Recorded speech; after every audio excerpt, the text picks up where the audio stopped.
الشيطان اللعين الرجيم بسم الله الرحمن الرحيم لا حول ولا قوة إلا بالله العظيم حسبنا الله ونعم الوكيل نعم المولى ونعم النصير الحمد لله الذي هدانا لهذا وما كنا لنهتدي لولا أن هدانا الله ولقد جاءت رسل ربنا بالحق والصلاة والسلام على النبي الأمي سيدنا وسيد الثقلين إمامنا وإمام القبلتين مولانا ومولى الكونين جد الحسن والحسين وعطرته الطيبين الطاهرين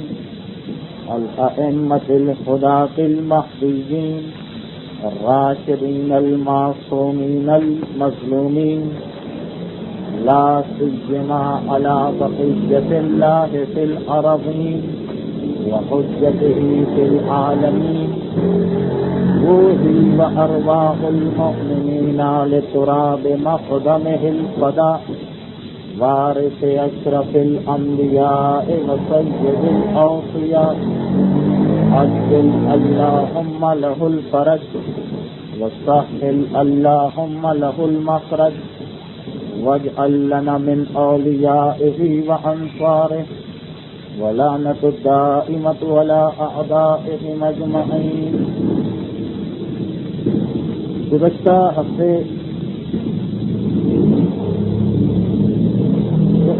مسائل میں گفتگو ہو رہی تھی کچھ ان مسائل کی جو آج کے دور میں بہت کثرت کے ساتھ پیش آتے ہیں اور ان کے بارے میں مسلسل استفسار کیا جاتا ہے، لوگ دریافت کرتے ہیں. یہ مسئلہ تو گزشتہ تقریر میں مکمل ہو چکا تھا کہ ایک انسان کے مرنے کے بعد یا اس کی زندگی میں اس کے جسمانی اعضاء کو کاٹ کر کسی دوسرے انسان کے لگانے کے بارے میں شریعت کا کیا حکم ہے. اس کے بعد بات ہو رہی تھی اس مسئلے پر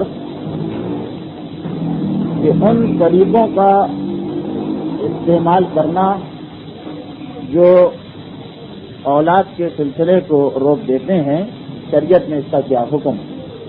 چنانچہ اس کا بھی ایک بنیادی مسئلہ تو بیان کیا جا چکا تھا اسی تفصیل کے ساتھ کہ میں نے گزشتہ تقریر میں آیت اللہ خوئی اور آیت اللہ خمینی کے فتووں کی روشنی میں پیش کیا تھا کہ مستقل طور پر کوئی ایسا آپریشن کرانا یا طریقہ اختیار کرنا جس سے ہمیشہ ہمیشہ اولاد کا سلسلہ بند ہو جائے، یہ تو جائز نہیں.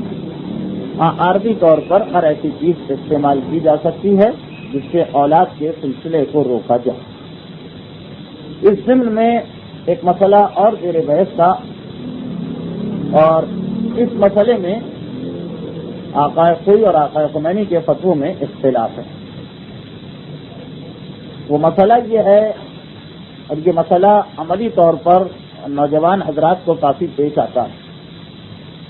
وہ یہ مسئلہ ہے کہ اگر کبھی کسی عورت کو یہ شک ہو گیا کہ شاید میرے بطن میں، میرے پیٹ میں بچہ وجود میں آ چکا ہے، بالکل ابتدائی آثار. یوں تو یہ بات بیان کی گئی تھی کہ منصوبہ بندی کے طریقوں کو استعمال کرنا جائز ہے، لیکن اسقاط حمل حرام ہے. یعنی جب ماں کے پیٹ میں بچہ وجود میں آ جائے، اس کے وجود کا پہلا مرحلہ شروع ہو جائے، وہ پہلا مرحلہ جس میں اس میں جان بھی نہیں ہوتی، اس کے اعضاء بھی نہیں ہوتے، وہ گوشت کی شکل میں بھی نہیں ہوتا، وہ خون کی شکل میں بھی نہیں ہوتا، بالکل ابتدائی مرحلہ. اس مرحلے میں بھی اگر ماں کے پیٹ میں یہ بچہ، یہ نطفہ منعقد ہو گیا تو اس کا گرانا حرام ہے. یہ بات تو بیان کی جا چکی. اب اسی سے متعلقہ ایک مسئلہ کہ اگر کبھی ایک عورت کو یہ شک ہو گیا یا یہ ظن ہو گیا کہ شاید شوہر کی قربت کے نتیجے میں میرے پیٹ میں بچہ منعقد ہو چکا ہے، نطفہ منعقد ہو چکا ہے، اور شاید اب یہ بچہ وجود میں آ جائے۔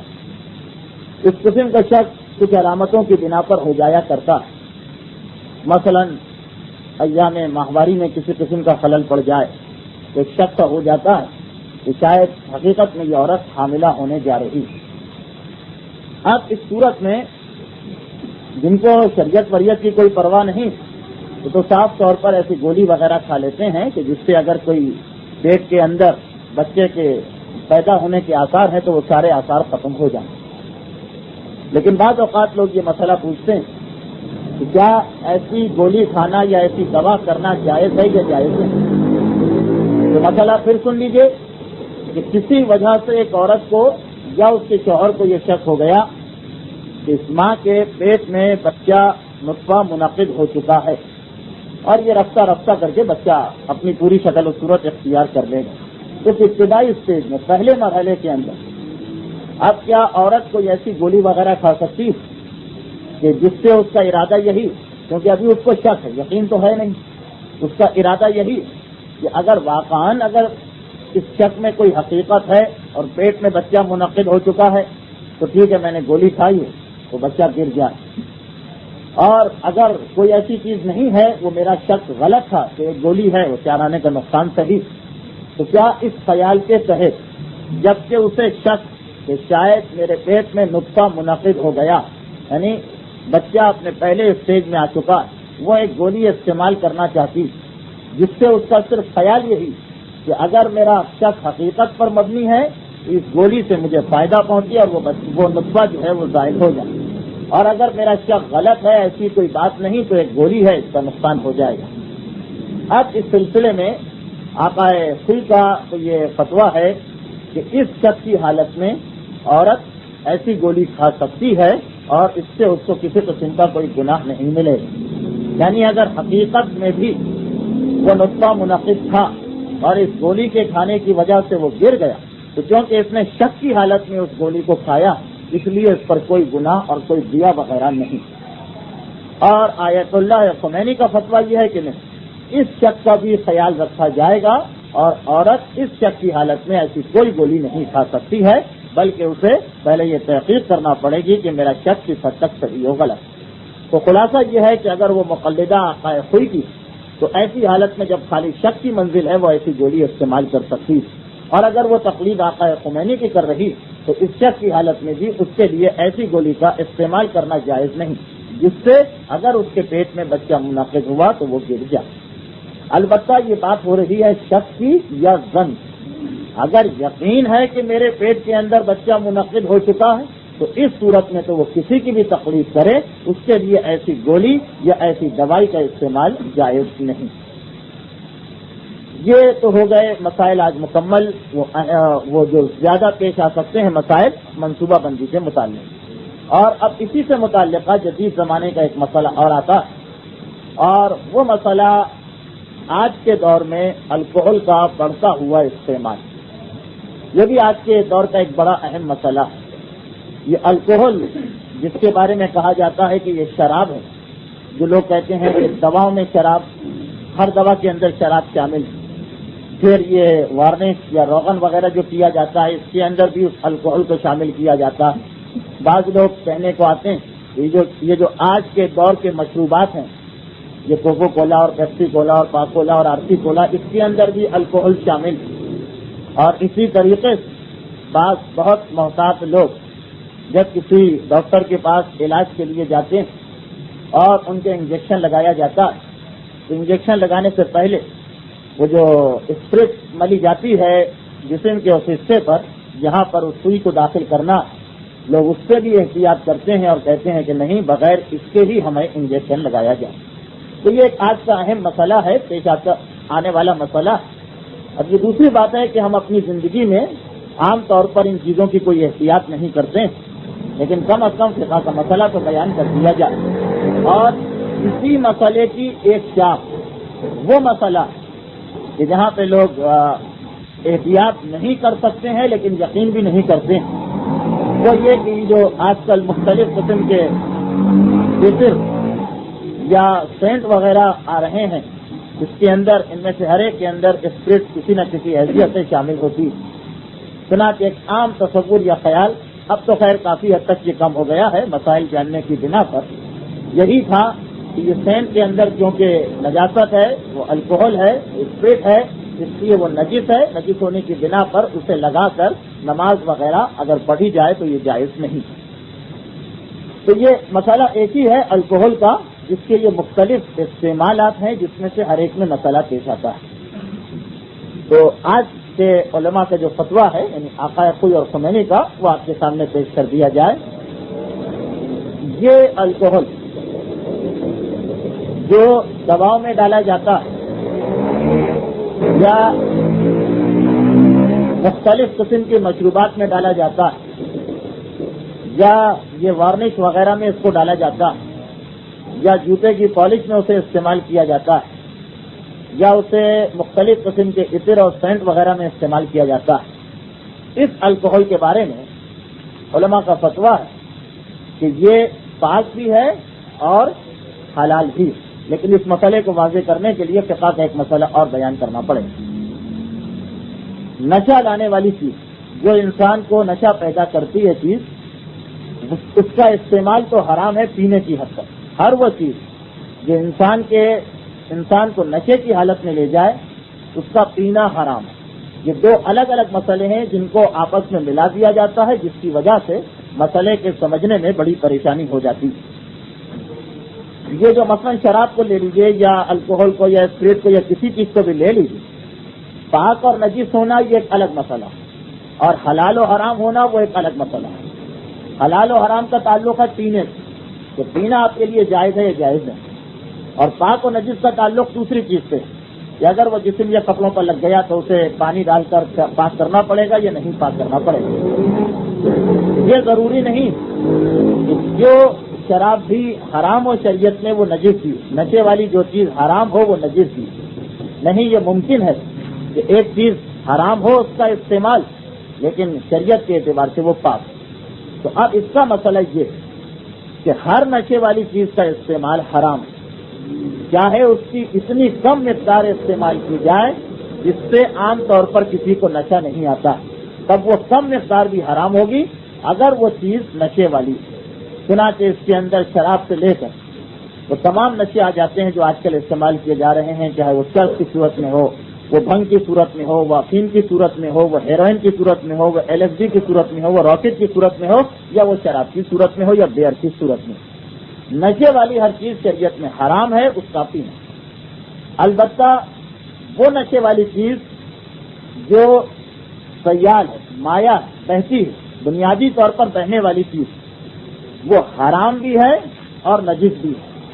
اس کو اگر انسان نے پیا تب بھی گناہ، اور جسم اور ہاتھ اور کپڑے پر لگ گئی تب بھی پاک کرنا ضروری ہو جائے۔ اور نشے والی وہ چیز جو نشہ تو لاتی مگر بہنے والی نہیں، ٹھوس ہے، سالڈ ہے، جامد ہے، وہ چیز حرام تو ہے اس کا استعمال، لیکن وہ نجس نہیں ہے بلکہ وہ پاک۔ چنانچہ شراب حرام بھی ہے اور نجس بھی ہے، لیکن اس کے مقابلے میں چرس و بھنگ وغیرہ یہ حرام تو ہیں لیکن ہیں پاک۔ اگر یہ انسان کے جسم سے یا کپڑوں سے گیلی حالت میں لگ جائے تب بھی انسان کا جسم اور کپڑے پاک رہتے ہیں۔ تو پہلے تو ایک یہ مسئلہ ذہن میں رکھیے، یہ مسئلہ اگلے مسائل میں شاید کچھ مقامات پر آپ کے کام آئے کہ نشے والی ہر چیز کا استعمال حرام ہے پینے کی حد تک۔ البتہ جسم اور کپڑوں سے لگ جائے اسے نجس کرے گی یا نہیں کرے گی، اس کا تعلق اس نشے والی چیز کی حالت پر ہے۔ اگر وہ مایا چیز، سیال چیز ہے، بہنے والی چیز ہے تو وہ نجس ہی کر دیا کرتی، اور اگر بہنے والی چیز نہیں، ٹھوس چیز ہے، جامد چیز ہے، تو وہ حرام تو ہے استعمال لیکن وہ نجس نہیں کیا کرتی۔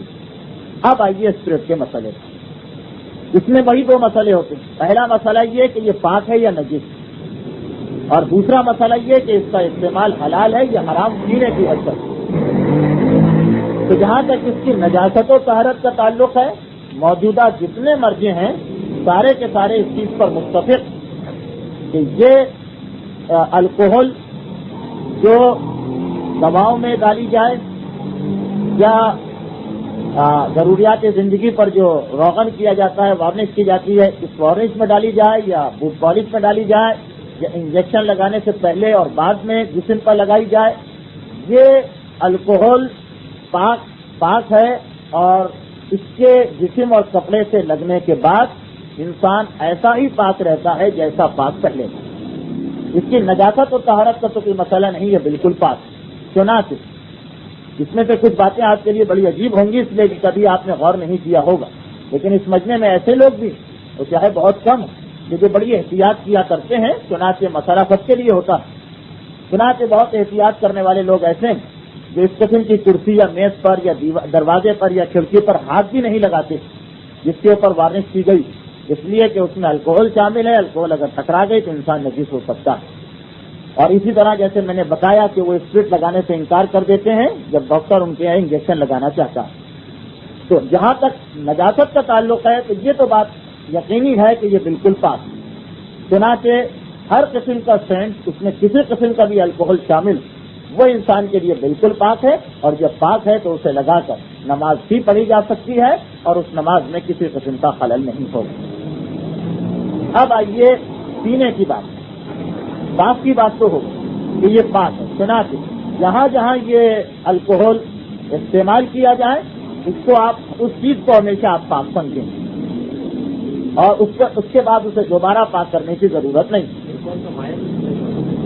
ہاں، اب الکوہل جو ہے یہ بالکل پاک ہے، الکوہل صنعت، اور اس کی وجہ کیا ہے؟ اس کی دو وجوہات ہیں۔ بیچ میں ایک مسئلہ آ گیا کہ الکوہل تو مایا۔ پہلی وجہ تو یہ ہے کہ یہی ثابت نہیں کہ الکوہل نشہ لاتی ہے یا نہیں لاتی۔ نجاست طہارت کا مسئلہ بعد میں آتا ہے، پہلے پتہ چلے کہ نشے والی ہے یا نہیں۔ اور دوسری بات یہ کہ الکوہل جو ہے وہ عام طور پر درختوں سے بنائی جاتی ہے، اور درخت خود ٹھوس چیز ہے جس سے یہ الکوہل بنتی ہے۔ چنانچہ الکوہل ان چیزوں میں نہیں مانی جائے گی جو مائع چیزیں ہیں اور اس سے نجس ہوتی ہے۔ تو خیر، جہاں جہاں پر الکوہل لگے، چاہے کپڑے پر لگے چاہے جسم پر، وہ جگہ بالکل پاک ہے۔ چنانچہ اگر انجیکشن لگایا گیا تو وہ ہاتھ پاک ہے، اسے دوبارہ پانی سے پاک کرنے کی ضرورت نہیں۔ البتہ اگر خون نکل آیا، خون کا خطرہ باہر آ گیا تو دوسری بات ہے، وہ ایک الگ مسئلہ ہو گیا۔ اچھا، اب آئیے پینے پر۔ پینے کا مسئلہ یہ، الکوہل کا پینا۔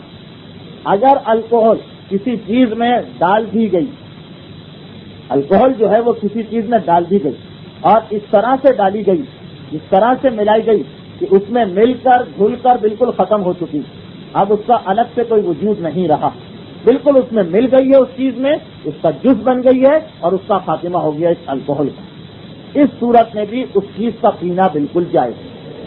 نجاست و طہارت کا مسئلہ ختم ہو گیا، اسے تو آپ نظر انداز کر دیجیے یہ سوچ کر کہ جہاں جہاں الکوہل یا اسپرٹ استعمال ہوگی وہ چیز ہمیشہ پاک رہے گی۔ اب آئیے خود پینے کی بات، اس کا پینا جائز ہے یا جائز نہیں؟ تو پینے کے دو طریقے ہوتے ہیں، ایک تو یہ کہ آپ خالص اسپرٹ کو یا خالص الکوہل کو پئیں، اور ایک یہ کہ اس کو کسی چیز میں شامل کیا جائے اور پھر پیا جائے۔ شامل کرنے کا مسئلہ جیسے دوا میں اس کو شامل کیا جاتا ہے اور پھر دوا پی جاتی ہے، یا اگر اس بات کو مان لیا جائے کہ یہ مختلف ڈرنکس اور مشروبات جو آج کل استعمال ہو رہے ہیں اس میں الکوہل، تو اس میں بھی الکوہل خالص آپ نہیں پیتے بلکہ اس مشروب میں شامل کیا گیا، پھر اس طرح سے ملایا گیا کہ الکوہل اس کا جز بن گیا، اسی کا حصہ بن گیا، الگ سے نظر نہیں آتا۔ تو جہاں پہ الکوہل کسی چیز میں اس طرح سے ملایا جائے کہ اس میں مل کر وہ اسی کا حصہ بن جائے، مستحلق ہو جائے، ختم ہو جائے، نظر ہی نہ آئے بلکہ وہی اسی چیز کا حصہ بن جائے، اس صورت میں بھی اس چیز کا پینا بالکل جائز ہے جس میں الکوہل شامل ہے، چاہے ضرورت ہو یا ضرورت نہ ہو۔ جیسے دواؤں میں اب اتنی الکوہل بھی شامل ہو، لکھا ہوتا ہے دوا کے پیچھے جہاں اس کی کمپوزیشن دی ہوتی ہے کہ اس میں اتنے % الکوہل ہے، تو کیونکہ الکوہل دوا میں ملا کر بالکل مستحلق کر دی گئی، ختم کر دی گئی، دوا کا جز بن گئی، اس لیے اس دوا کا استعمال بالکل جائز ہے، چاہے وہ دوا ضرورت کی ہو یا ضرورت کی نہ ہو، یا عام مشروبات میں جہاں الکوہل کو ملا دیا جائے۔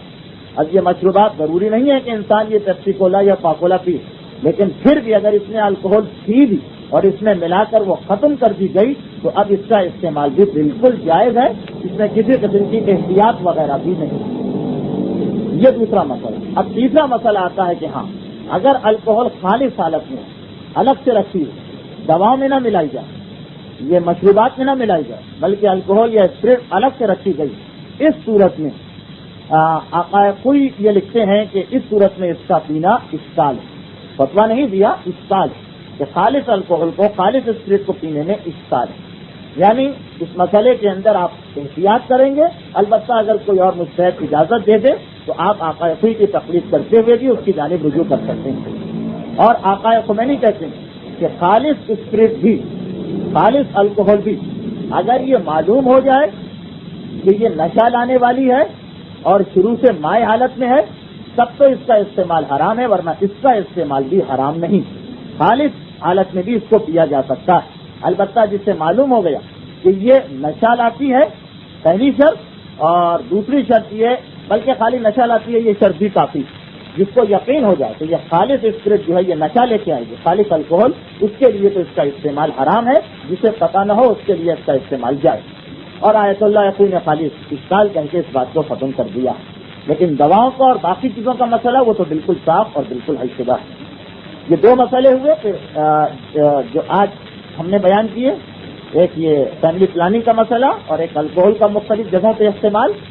اب ارادہ یہ تھا کہ آج تیسرا ایک مسئلہ انشورنس کا بھی بڑا اہم مسئلہ ہے آج کے دور کا بیان کیا جائے, لیکن کیونکہ مسائل کا وقت پورا ہو گیا اور گفتگو کا جس موضوع پر ہے وہ بہت طویل ہے, اس لیے آج اسی پر گفتگو ختم. انشاءاللہ آئندہ ہفتے مزید مسائل جدید زمانے کے آپ کے سامنے پیش کیے جائیں گے. محمد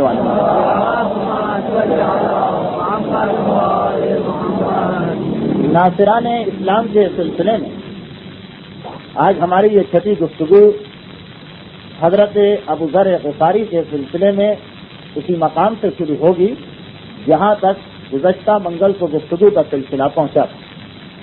حضرت ابو ذر غفاری کا تذکرہ ہو رہا تھا کہ تمام شیعہ علماء کا تو اس پر اجماع کہ معصومین کے علاوہ انبیاء و مرسلین اور ائمہ طاہرین کے علاوہ جناب سلمان فارسی کے بعد سب سے افضل ہستی جناب ابو ذر غفاری کی ہے, جنہیں کبھی یہ کہہ کر مخاطب کیا گیا کہ ابو ذر صدیق و حاضر الامہ, ابو ذر غفاری اس امت کے صدیق ہیں. کبھی یہ کہا گیا کہ ما اذلت الخضرہ ولا اقلت الغبرہ, کہ نہ سورج آج تک چمکا نہ زمین نے آج تک بوجھ اٹھایا کسی شخص کا اصدق من ابی ذر, جو ابو ذر غفاری سے زیادہ سچا ہو. کبھی یہ کہا گیا کہ جو یہ چاہتا ہے کہ عیسیٰ ابن مریم کو ان کے پورے زہد و تقویٰ کے ساتھ دیکھے وہ ابو ذر غفاری کے چہرے پر نگاہ ڈالے. کبھی یہ کہا گیا کہ مجھے حکم دیا گیا ہے 4 اصحاب کی محبت کا, جن میں سے ایک ابو ذر غفاری. تو یہ ابو ذر غفاری جن کا اتنا بلند مرتبہ اور جن کی شخصیت کی بلندی اسی ایک بات سے ظاہر ہو سکتی ہے کہ معصومین سچ میں اکثر مقامات پر ابو ذر غفاری کے اقوال اور ابو ذر غفاری کے موعظے اور ابو ذر غفاری کی نصیحت کی باتیں نقل کی. معصومین ائمہ طاہرین اکثر مقامات پر جب کسی کو نصیحت کا وقت آیا تو بجائے اس کے کہ خود نصیحت کرتے ابو ذر غفاری کو یاد کیا اور ان کے نصائح اور ان کے وعظ اور ان کی نصیحتوں کو لوگوں کے سامنے پیش کیا. یہ ابو ذر غفاری جو تیسرے یا چوتھے یا 5ویں مسلمان بالکل ابتدائے عہد اسلامی میں اسلام لائے, اور جیسا کہ تمام مسلمان مورخین کا اتفاق ہے کہ ابو ذر غفاری وہ واحد ہستی اور شخصیت سلمان فارسی کو چھوڑ جنہوں نے پیغمبر اسلام کے اعلان نبوت سے قبل ہی نہ صرف یہ کہ بتوں سے نفرت اختیار کرنا شروع کر دی تھی بلکہ عبادت خدا میں بھی لگ گئے اور نماز پڑھنا شروع کر دی تھی. خصوصیت سے عشاء اور صبح کی نماز یہ سنت ابو ذر غفاری. یہ ابو ذر غفاری بعض حالات کے تحت اپنے قبیلے غفار کو چھوڑ کر نکلتے ہیں اور اس کے بعد مکہ مکرمہ پہنچتے ہیں اور وہاں جا کر پیغمبر اسلام کی خدمت میں حاضر ہوتے ہیں. پیغمبر اسلام کی خدمت میں حاضر ہونے کے بعد اسلام قبول کرنے کے بعد مسجد الحرام میں آ کر اپنے اسلام کا اعلان کرتے ہیں. 2 دن متواتر اعلان کیا اور 2 دن تمام قریشیوں کے حملوں کا سامنا کیا, اور دونوں دن پیغمبر کے چچا جناب عباس ابن عبد المطلب نے آ کر ابو ذر غفاری کو بچایا. یہاں تک کہ پیغمبر اسلام نے خود ابو ذر غفاری کو بلا کر کہا کہ تمہارے ماموں کا انتقال ہو گیا, اس کی ساری میراث کی حقدار تم جاؤ اور جا کر اپنے قبیلے کے اندر بیٹھ جاؤ اور اس وقت مجھ سے آ کر ملنا جب میں کھجوروں والے شہر کی جانب ہجرت کر کے جاؤں گا. ابو ذر غفاری پیغمبر اسلام کے فرمان کے تحت اپنے قبیلے واپس آئے. یہیں تک ہماری گزشتہ تقریب پہنچی تھی. ابو ذر غفاری مکہ مکرمہ کو چھوڑ کر قبیلہ بنی غفار کی جائے رہائش کی جانب جا رہے ہیں. قبیلہ بنی غفار جیسا کہ میں نے گزشتہ تقریب میں بیان کیا, ایک ایسا قبیلہ تھا جس کا عام طور پر پیشہ لوٹ مار اور تجارتی قافلوں پر ڈاکہ زنی تھا. ساتھ ساتھ یہ لوگ مویشی بھی پالتے تھے, لیکن ان کا بڑا ذریعہ معاش یہی تجارتی قافلوں سے لوٹ مار تھا. اور ان کا قبیلہ ایک ایسے مقام پر واقع تھا جس سے ایک راستہ مدینے کی جانب جاتا تھا, ایک راستہ مکے کی جانب جاتا تھا اور ایک راستہ شام کی جانب جاتا تھا. چنانچہ شام سے مکے آنے والے قافلے بھی اور مدینے سے مکے آنے والے قافلے بھی سب کے سب ان کے قبیلے کے قریب سے ضرور گزرا کرتے. ابو ذر غفاری کے قبیلے کا محل وقوع ذہن میں رہے, اس لیے کہ ابو ذر غفاری نے بعد میں جو ایک بہت بڑی کامیابی حاصل کی, اس کا سبب یہی تھا کہ ان کا قبیلہ ایک ایسے انتہائی اہم مقام پہ رہتا تھا. ابو ذر غفاری واپس آ رہے ہیں, قبیلے کے اندر داخل ہوئے. اب ابو ذر غفاری کے ذہن میں یہ خیال کہ میں تو مسلمان ہو گیا ہوں, لیکن کسی طریقے سے اپنے قبیلے کے اندر بھی اس پیغام کو عام کرنا چاہیے, کسی طریقے سے اپنے ساتھیوں کو بھی مسلمان بنانا چاہیے. غور و فکر کے اندر ویسے تو یوں ابو ذر غفاری کی پوری زندگی غور و فکر میں گزری. چنانچہ میں نے گزشتہ تقریر میں جو حدیث پیش کی تھی معصوم کی کہ ابو ذر غفاری کی سب سے بڑی عبادت تفکر تھا کہ وہ ہر وقت خدا کے بارے میں اور کائنات کی خلقت کے بارے میں سوچا کرتے تھے. لیکن اب جو اپنے قبیلے میں آ رہے ہیں تو ذہن میں یہ خیال ہے کہ کسی طریقے سے اپنے قبیلے والوں کو بھی دعوت اسلام دینا چاہیے, اور جو حقیقت مجھے معلوم ہوئی یہ حقیقت ایک ایک تک پہنچانا چاہیے.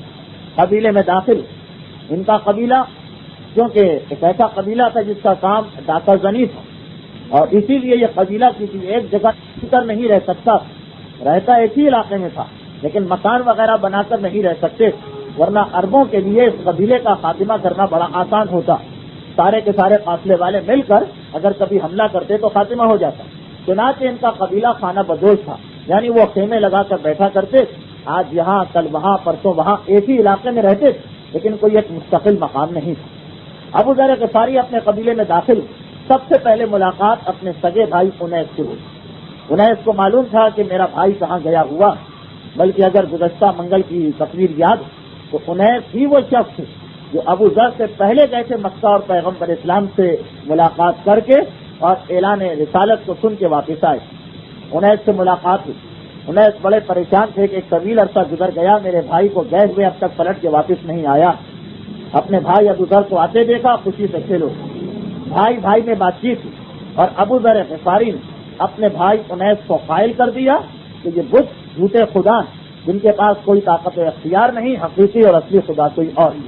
اب ابو ذر کے جگہ جگہ مناظرے, حکیمانہ گفتگو, لیکن اگر میں اس کو بیان کرنے لگوں تو بات بہت لمبی ہو جائے گی اور کم از کم 5 یا 6 تقاریر اتنی طویل چاہیے ہوں.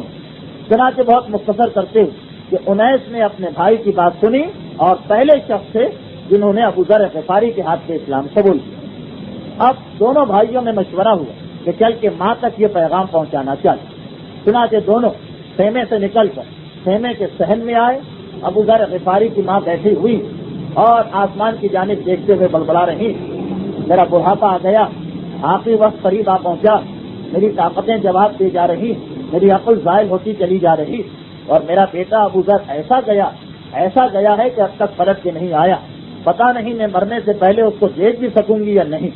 ابو ذر غفاری نے اپنی ماں کی جملوں کو سنا, بے اختیار آگے بڑھا, ماں کے قریب پہنچے, ماں کو سلام کیا, ہاتھوں کو بوسہ دیا اور اس کے بعد بتایا کہ میں آ گیا ہوں مکے. ماں نے گھبرا کے پوچھا اتنی دیر کیوں لگی, اتنی تاخیر کیوں؟ تو ابو ذر غفاری نے جواب دیا کہ مکے میں ایک ایسا شخص آیا جو ایک ایسا پیغام لے کے آیا تو اس پیغام کو قبول کرنے کا دیے بغیر واپس آنے کا میرا دل نہ چاہا. میں اس وقت تک وہاں ٹھہرا جب تک کہ اس سے ملاقات نہیں ہوئی. وہ ایسا شخص تھا کہ تمام دنیا کی شرافت اس پر نثار. وہ جو بولتا ہے وہ ہمیشہ سچ ہوتی, جو کرتا ہے وہ ہمیشہ حق ہوتا ہے. مروت اور وفاداری اس میں کود کود کر بھری ہوئی. وہ غریبوں کا ہمدرد ہے اور ہر بے کس کا سہارا. ابو ذر غفاری پیغمبر کا تعارف کرا رہے. ماں نے سنا, سننے کے بعد پوچھا, گھبرا کے پوچھا کہ کیا تو نے اس کے پیغام کو قبول کر لیا؟ ابو ذر نے کہا کہ ہاں, میں نے اس کے پیغام کو قبول کر لیا, اس لیے کہ یدعو الی اللہ, وہ ہمیں خدا کی جانب بلاتا. وہ خدا جس نے اس کائنات کو پیدا کیا. اور نہ صرف یہ کہ میں نے اسلام قبول کیا بلکہ میرے بھائی انیس نے بھی اسلام قبول کر لیا. بس اتنا سننا تھا. ابو ذر کی ماں نے کہا کہ بس پھر دیر کس بات کی, میں بھی گواہی دیتی ہوں کہ خدا کے سوا کوئی اور معبود نہیں, اور حقیقت میں وہ شخص جس سے تم ملاقات کر کے آ رہے وہ اس کا سچا رسول اور الہی نمائندہ. ابو ذر غفاری کو آتے ہی پہلے ہی دن 2 کامیابیاں نصیب ہو گئیں. اب ابو ذر غفاری کی یہ فکر کہ اپنے قبیلے کے اندر اسلام کے پیغام کو عام کیا جائے. یہ گفتگو بھی بڑی اہم ہے, لیکن کیونکہ ایک ہی جیسے واقعات ہیں کہ جس طرح ہر ایک نے اسلام قبول کیا, اس لیے بہت اسے مختصر کرتے ہوئے کہ ابو ذر غفاری دوپہر کے وقت داخل ہوئے اپنے خیمے.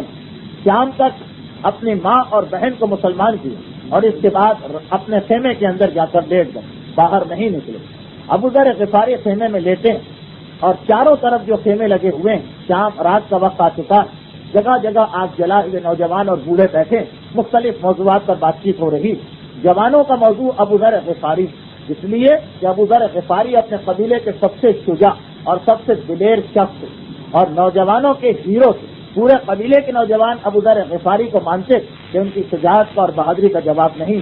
تو اب ان کا موضوع گفتگو یہی تھا کہ ہمارا ساتھی ابو ذر ایک طویل عرصہ ہوا گئے, اب تک پلٹ کے واپس نہیں آیا, پتا نہیں اس پر کیا گزری, اب تک ہمیں اس کے بارے میں کچھ پتا نہیں چلا. بات چیت ہو رہی, ابو ذر غفاری کو یاد کیا جا رہا. ابو ذر کے کانوں میں یہ جملے پڑے. ابو ذر نے سوچا کہ موقع بڑا اچھا, یہ سارے کے سارے میرا ہی تذکرہ کر رہے ہیں, سارے کے سارے میری جانب متوجہ, چل کر انہیں پیغام پہنچانا چاہیے. خیمے سے نکل کے آئے, نوجوانوں کے بیچ میں بیٹھے. نوجوانوں نے ابو ذر کو گھیر لیا. کیا گزری, کہاں سے آئے, وہاں کیا دیکھا, مکے کے بارے میں کچھ بتاؤ. تم نے, جیسا ان کا دستور تھا, تم نے مکے میں داخل ہوتے ہی سب سے پہلا کام تو یہی کیا ہوگا کہ لات کے آگے جا کر سر جھکایا ہوگا, منات پر نذرانہ چڑھایا ہوگا, عزا کے آگے سجدہ شکر انجام دیا ہوگا. ایک ایک بت کے بارے میں نوجوان پوچھ رہے ہیں کہ تم نے اسے کیسا پایا, کیسا دیکھا. ابو ذر غفاری بالکل خاموش. جب سب اپنی اپنی بات کر چکے کہ ابو ذر غفاری نے مکے کا پورا واقعہ دہرایا اور کہا کہ میں تو اسے خدا پہ ایمان لا چکا ہوں کہ جس کے بارے میں مجھے یقین ہے کہ اسی نے کائنات کو پیدا کیا, اور یہ سارے بت جو ہیں یہ جھوٹے خدا ہیں, ہمارے ہاتھ کے بنائے ہوئے بت, بھلا یہ حقیقی خدا کیسے ہو سکتے ہیں. بس اتنا سننا تھا. ایک مرتبہ جیسے ان کے تن بدن میں آگ لگ گئی. ایک نئی بات, ایک عجیب بات, یقین نہیں آ رہا تھا نوجوانوں کو. بات اتنی بڑھی کہ انیس اپنے بھائی ابو ذر کو گھسیٹ کے لے آئے اور کہا کہ ابھی ان کے درمیان بیٹھنا مناسب نہیں, یہ انتہائی شدید غصے میں, ایسا نہ ہو کہ اپنے خداؤں کی توہین پر یہ تلوار کھینچ لیں, لڑائی شروع ہو جائے اور آپ کا جو مقصد ہے کہ اسلام کی تبلیغ ہو وہ مقصد یہیں پر رہ جائے. اس لیے آئیے ان کو سوچنے کا موقع دیں, یہ غصہ نکالیں, بات چیت کریں, لیکن سوچیں کل ان سے آپ دوبارہ ملاقات کریں. اور وہ نوجوان فوراً وہاں سے اٹھے. اٹھنے کے بعد سیدھے اپنے سردار کے پاس چلے, سردار قبیلہ جس کا نام خفاف تھا, کہ گئے اور جا کر سوچا کہ سردار قبیلہ کو بتانا چاہیے کہ ابو ذر ملحد ہو گیا, بے دین ہو گیا, صابی ہو گیا, جو اس زمانے میں مسلمانوں کے لیے اصطلاح تھی, یہ صابی ہو گیا, جسے اپنے قبیلے میں سے باہر نکال دیا جائے. سردار قبیلہ کے پاس جا کر ابو ذر غفاری کی شکایت کی اور بتایا کہ ابو ذر غفاری اب تو علل اعلان ہمارے بتوں کو برا کہہ رہا. سردار قبیلہ نے سنا, اس نے کہا کہ اچھا, کل میں سب کے سامنے ابو ذر غفاری سے دریافت کروں گا کہ وہ ایسی بات کیوں کر رہا ہے. ابو ذر غفاری کی شکایت کر کے نوجوان تو چلے گئے, مگر سردار قبیلہ خود بھی چند دنوں سے بڑا پریشان تھا, اس لیے کہ چند دن پہلے سردار قبیلہ اس بازار میں شرکت کے لیے گیا تھا جو مکے کے قریب لگتا تھا, جس کا نام تھا بازار اقصاص. یہ عربوں کا ایک بہت اہم تہوار ہوتا تھا, بہت اہم میلہ ہوتا تھا. پورا بازار سجتا تھا اور ہر قبیلے کی نمائندگی ہوتی تھی. ہر قبیلے سے ایک وقت آتا تھا, شرابیں پی جاتی تھیں, رقص دیکھے جاتے تھے, خرید و فروخت ہوتی تھی, ہنسی مذاق ہوتا تھا. اقصاص کا میلہ ایک مرکزی جگہ تھی جہاں تمام عرب کے قبیلے سال میں ایک مرتبہ آ کے جمع ہوتے تھے. تو یہ سردار قبیلہ جو چند دن پہلے استاد کے میلے میں گیا تو عرب کا ایک بہت ہی دانشمند شخص جس کا نام قیس ابن ساعدہ، اس نے بازار استاد میں کھڑے ہو کر تقریر کی اور اعلان کیا تھا، بتایا کہ مکے کے اندر ایک رسول آیا، اس کا یہ پیغام بالکل صحیح اور بڑے بڑے دانشمند لوگ اس کے پیغام کو مان رہے ہیں، اس کے پیغام کو قبول کر رہے ہیں. بازار استاد میں ایک ہنگامہ ہو گیا، بڑی مشکل سے قیس کی جان بچ سکی تھی، لیکن وہ ایک الگ موضوع. یہ سردار وہاں یہ بات سن کے آیا اور اسی دن سے اس کے دل میں یہ بات تھی کہ اس قیس نے، کیونکہ یہ سردار قبیلہ اتفاق سے وہ آدمی تھا جو قیس کے مریدوں میں شامل تھا، کہ اتنا عقل مند شخص جب اس نبی کے بارے میں کہہ رہا ہے کہ وہ سچا، تو یقینی طور پر اس میں کوئی نہ کوئی سچائی ہوگی. اور آج جو یہ اطلاع ملی کہ ہمارے قبیلے کا سب سے بہادر اور سب سے عقل مند ابو ذر غفاری بھی اس نبی کی نبوت کو قبول کر چکا، تو اب سردار قبیلہ اور پریشان ہوا اور گھبرایا. اب تمام رات اس نے سوچ و بچار کرتے ہوئے گزاری کہ اس کے پیغام میں کوئی نہ کوئی تو بات ہوگی، ورنہ اتنے دانشمند اور عقل مند لوگ اس بات کو کیوں مان رہے ہیں. یہاں تک کہ رات ختم ہو گئی اس سوچ و بچار میں. اگلا دن آیا، تمام قبیلے کے لوگ اکٹھا ہوئے ایک مقام پر. ابو ذر غفاری باہر نکلے. یہ اکٹھا ہوئے تھے اپنے بت منات کی پوجا کرنے کے. صبح کا آغاز اپنے بت کی پوجا سے کیا کرتے. تمام مرد، زن، عورتیں، بوڑھے، بچے سب آئے تھے. کل رات کی بات صرف ان 10-12 نوجوانوں کے بیچ میں تھی جن سے ابو ذر کی ملاقات ہوئی. آج جو ابو ذر باہر نکلے خیمے سے صبح کے وقت، سب کی نگاہ ابو ذر پہ پڑی. ایک شور مچ گیا کہ ابو ذر آ گئے، ابو ذر آ گئے. لوگ تیزی سے دوڑے تاکہ قریب جا کر ابو ذر سے ملاقات کریں، اور ابو ذر نے ایک مرتبہ السلام علیکم کہہ کے سلام کیا. بس اس سلام کا منہ سے نکلنا ایک سناٹا چھا گیا فضا میں. یہ سلام جو سابی کیا کرتے ہیں، جو بے دین لوگ کیا کرتے ہیں، ابو ذر نے یہ سلام کہاں سے سیکھا؟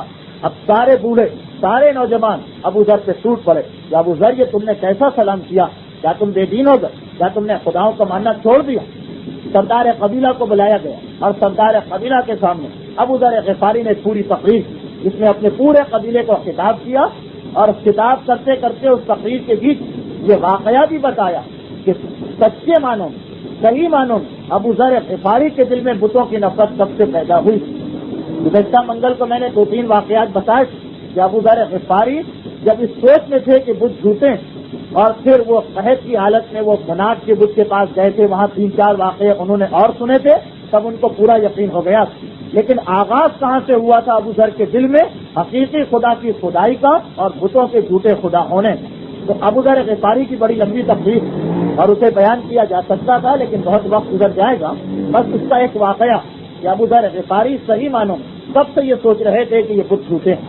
ابو ذر غفاری کہہ رہے ہیں کہ ایک مرتبہ میری ایک حاجت اپنے سردار اور قبیلے کو مخاطب کر دی کہ تم کسے خدا مانتے ہو؟ تم منات کے سامنے سجدہ کرتے ہو؟ میں تمہیں بتاتا ہوں کہ منات کون ہے. ایک مرتبہ میری ایک حاجت تھی اور ایک منت میں نے مانی تھی، اور اس منت کو پورا کرنے کے لیے میں منات دیوتا کے پاس گیا. منات کے بت کے سامنے پہنچا اور دودھ سے بھرا ہوا پیالہ اس کے سامنے رکھ.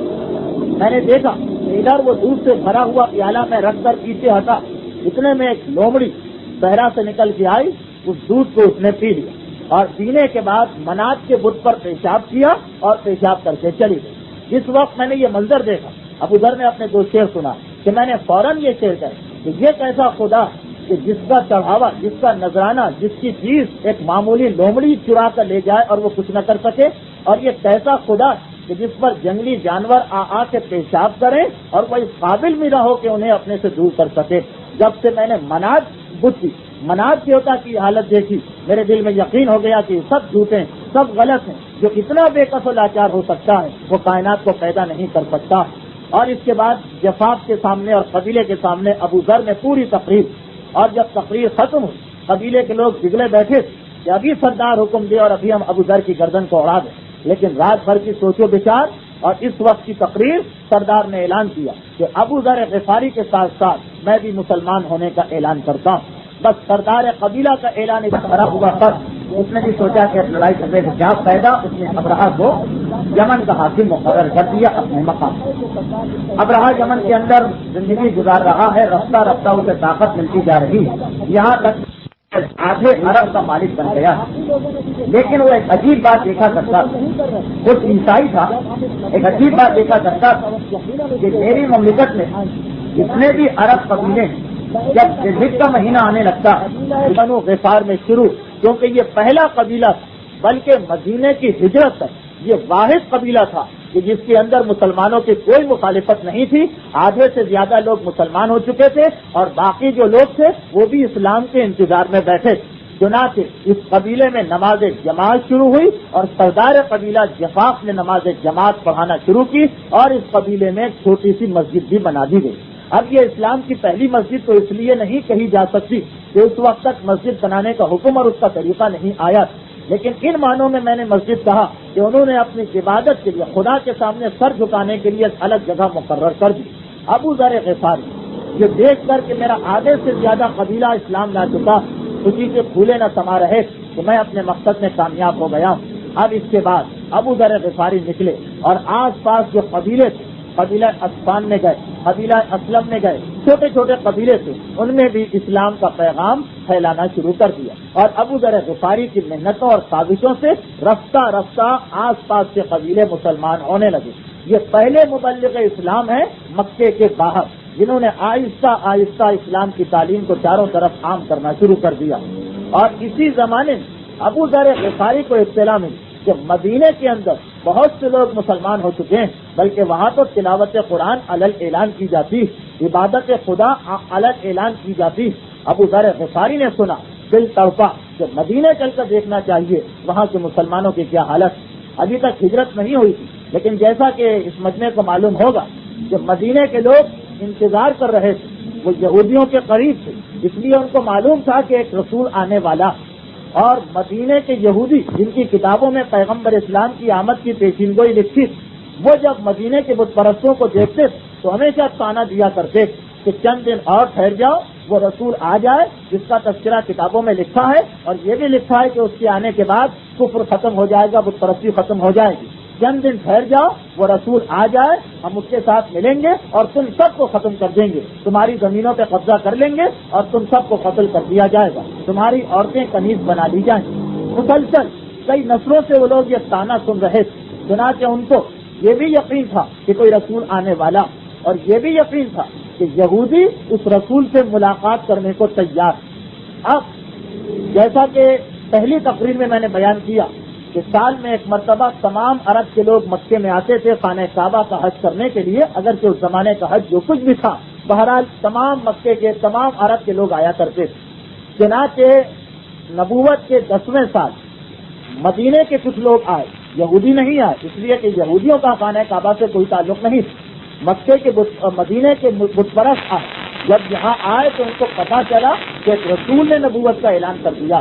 یہ 5 آدمی جس میں مالک ابن رافع سب سے نمایاں تھے، یہ 5 آدمی جنہیں مینا کے میدان میں پتا چلا کہ ایک رسول نے اعلان رسالت کیا۔ اب یہ گھبرائے کہ اگر یہ رسول اور مدینے والے مل گئے تو یقینی طور پر ہماری موت اور خاتمہ، چنانچہ ایسا کیوں نہ کرو کہ یہودیوں سے پہلے تم ہی اس رسول سے مل جاؤ، تم ہی اس رسول کو اپنا رسول مان لو اور اس کی رسالت پر ایمان لے آؤ تاکہ جان کے خطرے سے بچ جاؤ۔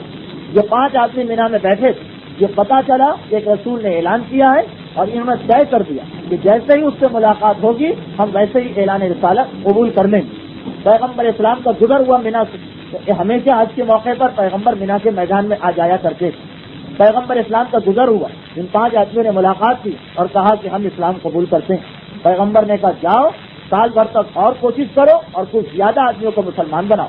اگلے سال 11 آدمی آئے جنہوں نے اسلام قبول کیا، اور پھر تیسرے سال 72 آدمی آئے جنہوں نے اسلام قبول کیا، اور اسی سال یہ طے آیا کہ اب پیغمبر اسلام ہجرت کر کے مدینے آ جائیں گے۔ تو یہ مالک ابن رافع جو پہلے اسلام لانے والے ہیں مدینے والوں میں سے، انہوں نے مدینے جا کر وہاں تلاوت قرآن، نماز کا سلسلہ، مسجد وغیرہ قائم کر دی۔ ابو ذر غفاری کو اطلاع ملی، یہ مدینے گئے اور جا کر ان سے ملاقات کی اور ملاقات کر کے واپس آ گئے۔ کچھ عرصے کے بعد ابو ذر غفاری کے کان میں یہ اطلاع آئی۔ یہ اطلاع کیسے آئی؟ وہ ایسے مقام پر بیٹھے ہیں کہ چاروں طرف کے قافلے وہاں سے گزرتے ہیں اور ہر خبر ان کے کان تک پہنچ جاتی۔ ان کے کان میں اطلاع آئی کہ پیغمبر اسلام ہجرت کر رہے ہیں اور مدینے کی جانب جا رہے ہیں۔ ابو ذر غفاری کے بھائی انیس نے آ کر یہ اطلاع تو سنا تم نے وہ رسول جس کو ہم مانتے ہیں وہ مدینے جا رہا. ابو ذر غفاری نے کہا کہ بس مجھے یقین ہو گیا کہ میری اور اس کی ملاقات کا وقت آ پہنچا. مدینے کا راستہ جیسا کہ میں نے بتایا اس قبیلے سے گزرا کرتا. تمام قبیلے میں یہ خبر پھیل گئی کہ رسول مکہ چھوڑ چکے ہیں اور مدینے کی جانب جا رہے ہیں. اب تمام قبیلے والے روزانہ صبح کو بیدار ہوتے تھے اور اٹھنے کے بعد